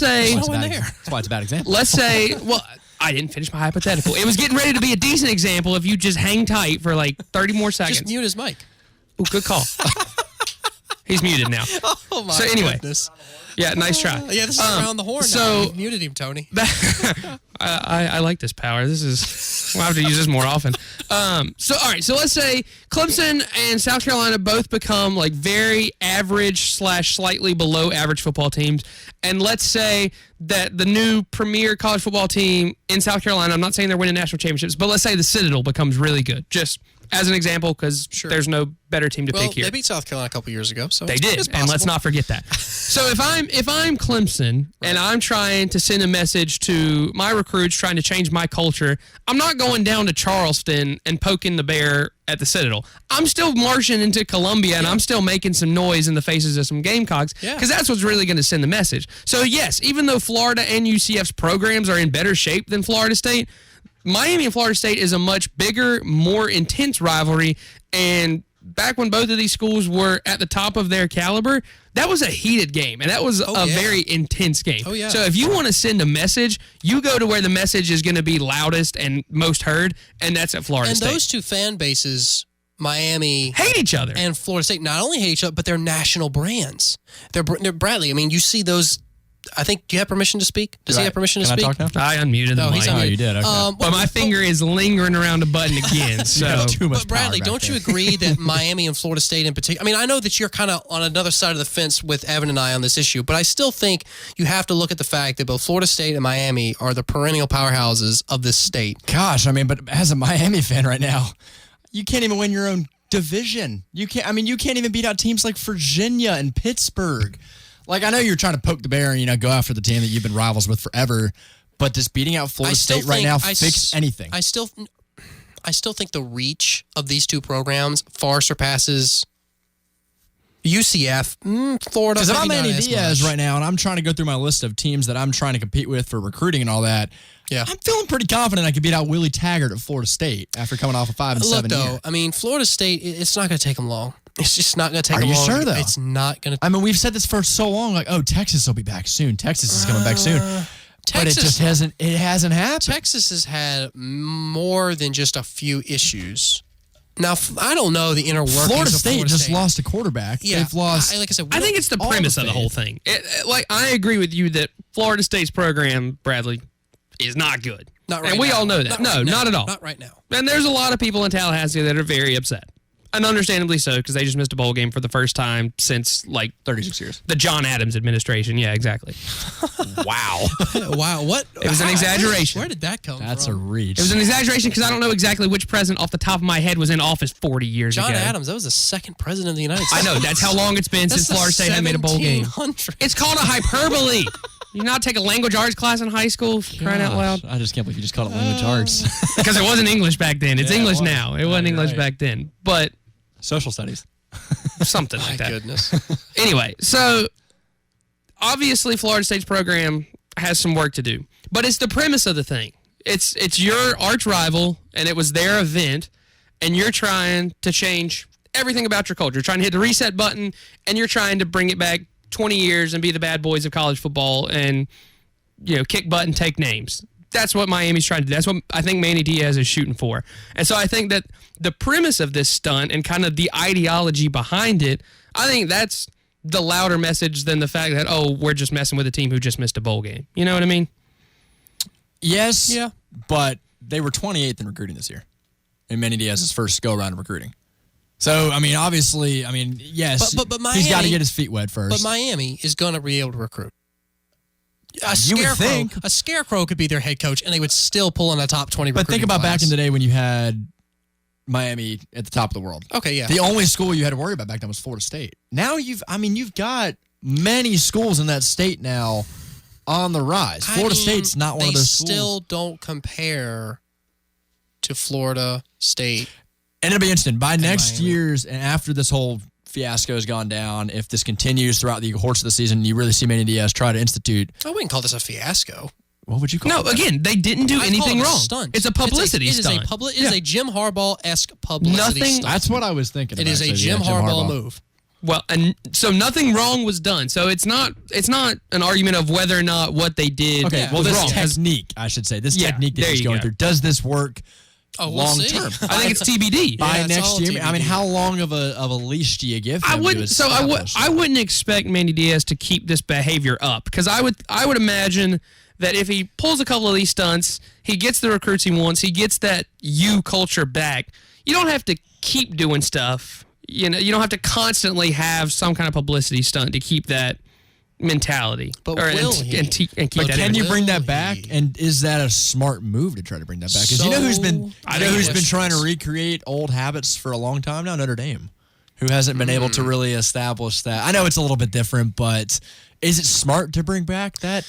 I think so. Mentality? Because obviously whatever Mark Richt and Al Golden were doing didn't work. Yeah, it didn't so you work. got to try something. Might as well try what used to work, and then if that doesn't work, then you really got to try something. Then you really got to try something. Well, it's like Evan said, TBD, a lot to be determined. Some good points though, but we'll have to see how it all pans out for Diaz of Miami. Got to take a quick break. Last break of the show, last segment. That is next. Are you ready to go all in on a car? Granger Nissan knows what car will fit you and your family because they are a leader in the market with competitive inventory. They have everything for everyone. Granger Nissan is a family business, so they know the importance of taking care of the ones we love on the road. You can drive with confidence and ease because Granger Nissan has all new vehicles with a lifetime powertrain warranty. Granger Nissan is not just in the car business, they're in the people business. Stop by Granger Nissan of Anderson on 3510 Clemson Boulevard. Washington has come to its senses by reducing our tax burden. Now we can take advantage to reinvest in ourselves and our businesses to continue our economic growth. I'm George Jeffries with Metal Building Supply Company. It's a great time to start that business dream of yours or perhaps expand or refurbish your existing facilities. Come see us or call us at 864-295-0506. Talk with me or Kevin Brown about how we can help you. And God bless America. Don't forget, the Blue Heron Restaurant and Sushi Bar is a perfect location for wedding rehearsals, large groups, office parties, graduation parties, family reunions, and birthday celebrations. The Blue Heron can also take care of your catering needs. Locally owned and operated, the Blue Heron is proud to serve Tiger fans the finest steaks and freshest seafood around. 405 College Avenue in Clemson. Call 864-653-3354 for reservations. Visit BlueHeronFood.com for menu and more information. You are unique. The independent financial advisors at Kiwi Financial Group think that your financial plan should also be unique.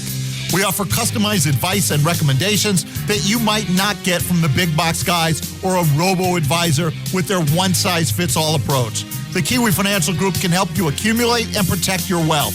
Trust your financial future with the Kiwi Financial Group in Clemson. Call today at 654-5043 or online at kiwifg.com.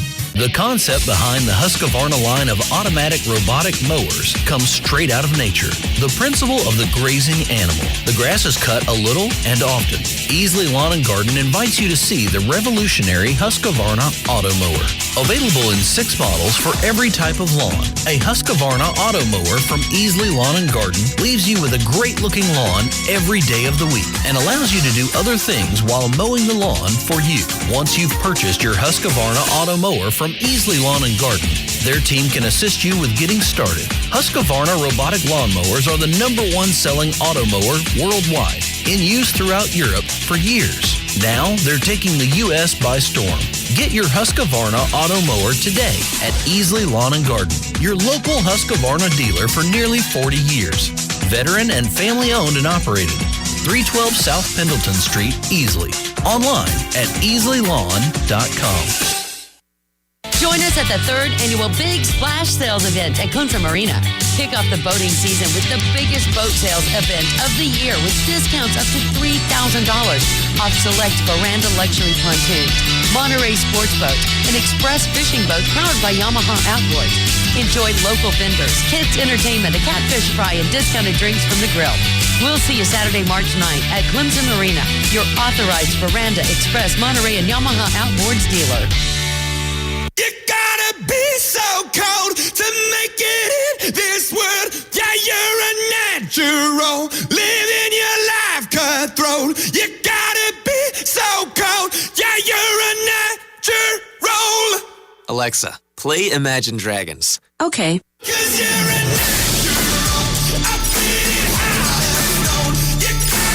With Amazon Music, a voice is all you need. Get access to over 50 million songs. Download the Amazon Music app today.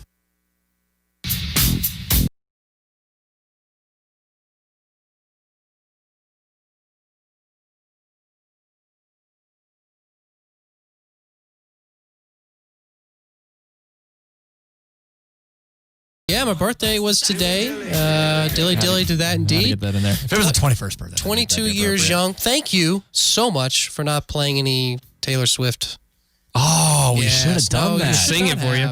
Great idea, Jay. But yeah, we'll get some Chicago Bulls Michael Jordan feels- song for you next year on your 23rd. feels weird being 22, but No, it doesn't. No, It's it the doesn't. exact same. Hey, as you your know, I 21st will birthday. say, Listen, youngin', back in my day when I turned 22. All right, John. Ouch. I don't know. I think once what is it, like 24 or 25, you can Well, 25, you can rent you're a car, and officially, you can do all that. you can go rent a house down in Yeah. Destin, Florida. Yeah. Found that out Yeah. pretty quick. Or in Ocean Isle.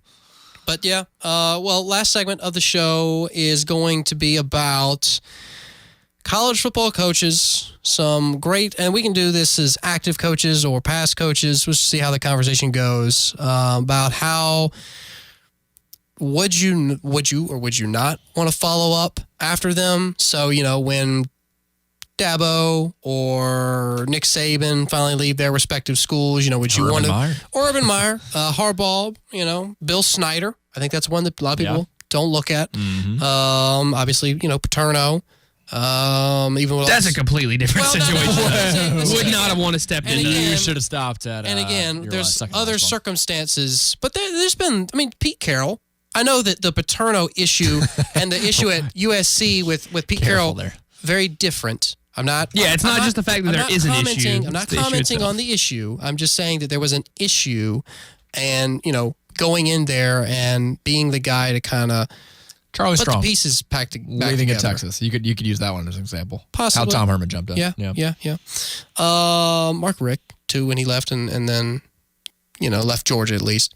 But anyway, I think we'll start with some of the more obvious ones with, Nick Saban or Dabo, because with these coaches right now, they're definitely at the top of the college football mountain.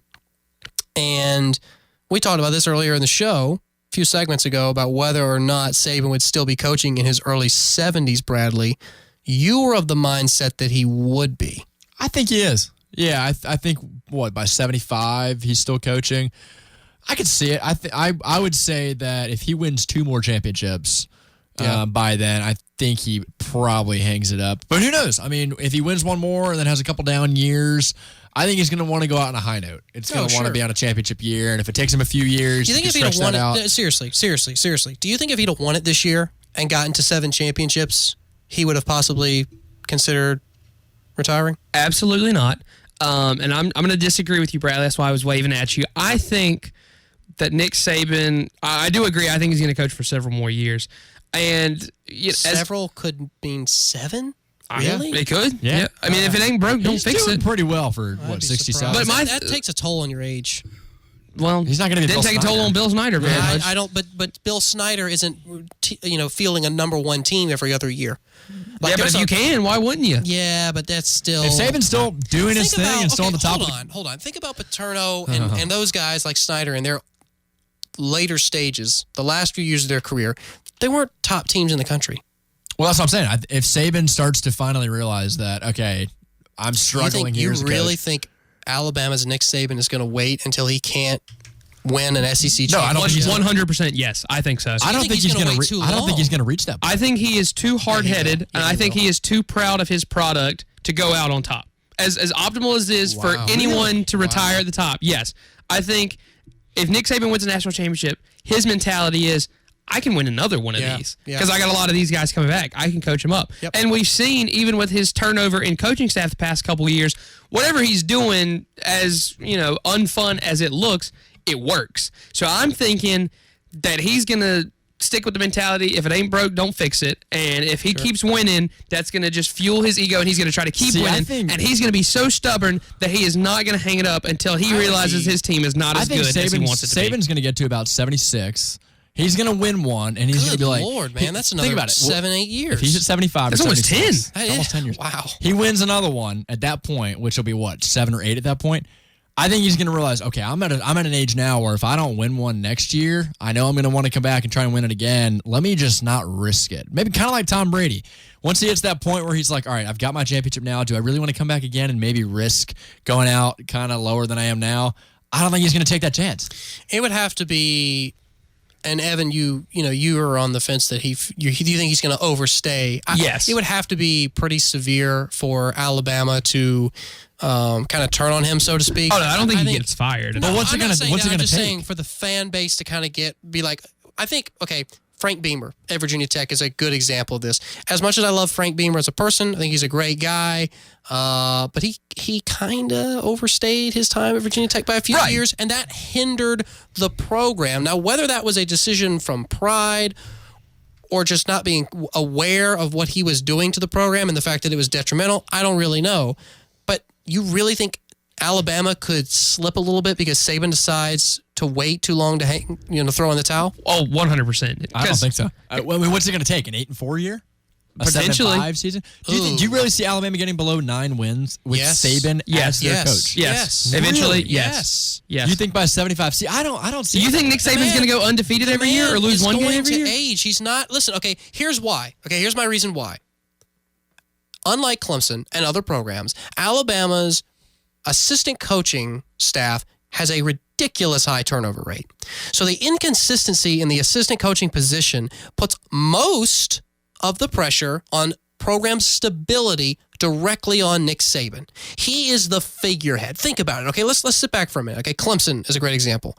Clemson's got Dabo Swinney, and sure, he's the figurehead of the program, right? But you have guys in the assistant positions like Brent Venables and Tony Elliott and Jeff Scott and even other coaches beyond that are as deeply... Batson is a great example.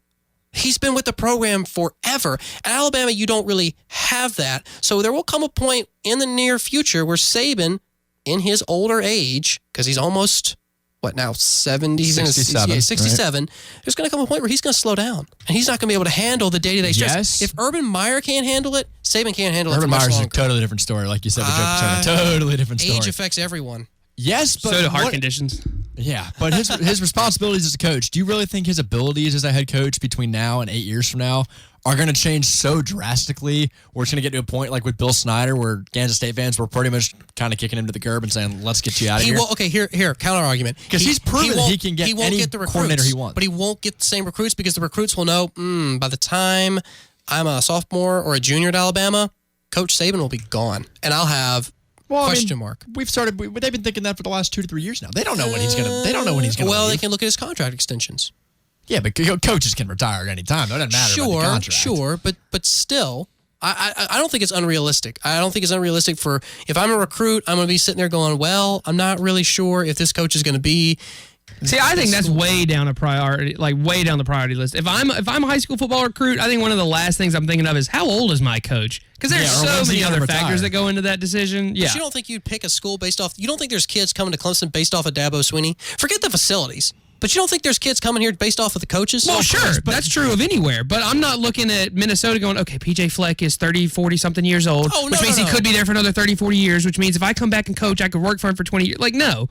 I don't, you don't care how old Nick Saban is. You see he's a winner, and you see he makes really good products, and his guys have a lot of success at the next level. So if I'm looking at just me, if I'm looking at how good can I be down the road, right, being a part of Nick Saban's program could really help me there. Yeah, and when they're there, Saban's going to be selling on the fact that, okay, I'm going to be here for 4 more years. I mean, it's like Coach K at Duke right now. He's telling all his recruits, I'm going to be here for now. They're not staying for 4 years like they are in college basketball. I'll be here for 1 more year. That's all you'll need me for. But Saban will be able to convince people in their living room, hey, I'll be here till I'm 80 or I'll be here till whenever. I've proven I can do it. That goes back to this whole discussion and, do you want to be the guy to replace Saban? So let's say Saban decides he's done, like Steve Spurrier, middle of the season, just kind of up and leaves.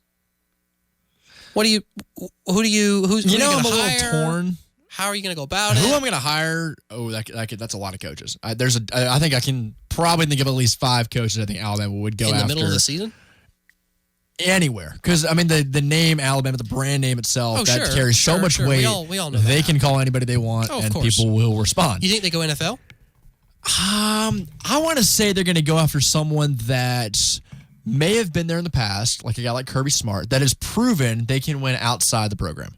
Somewhere else, whether it be college, whether it be NFL. Yeah, you need a proven track record. I think Smart is the guy that they might be looking for. And you think they could lure him away from Georgia? To go to Alabama? Hold on. If Georgia starts competing with Alabama, if they somehow find a way to stop choking games against Alabama and they start beating Alabama consistently, you think Kirby Smart's really going to flip ship? I could see it. It's where he started.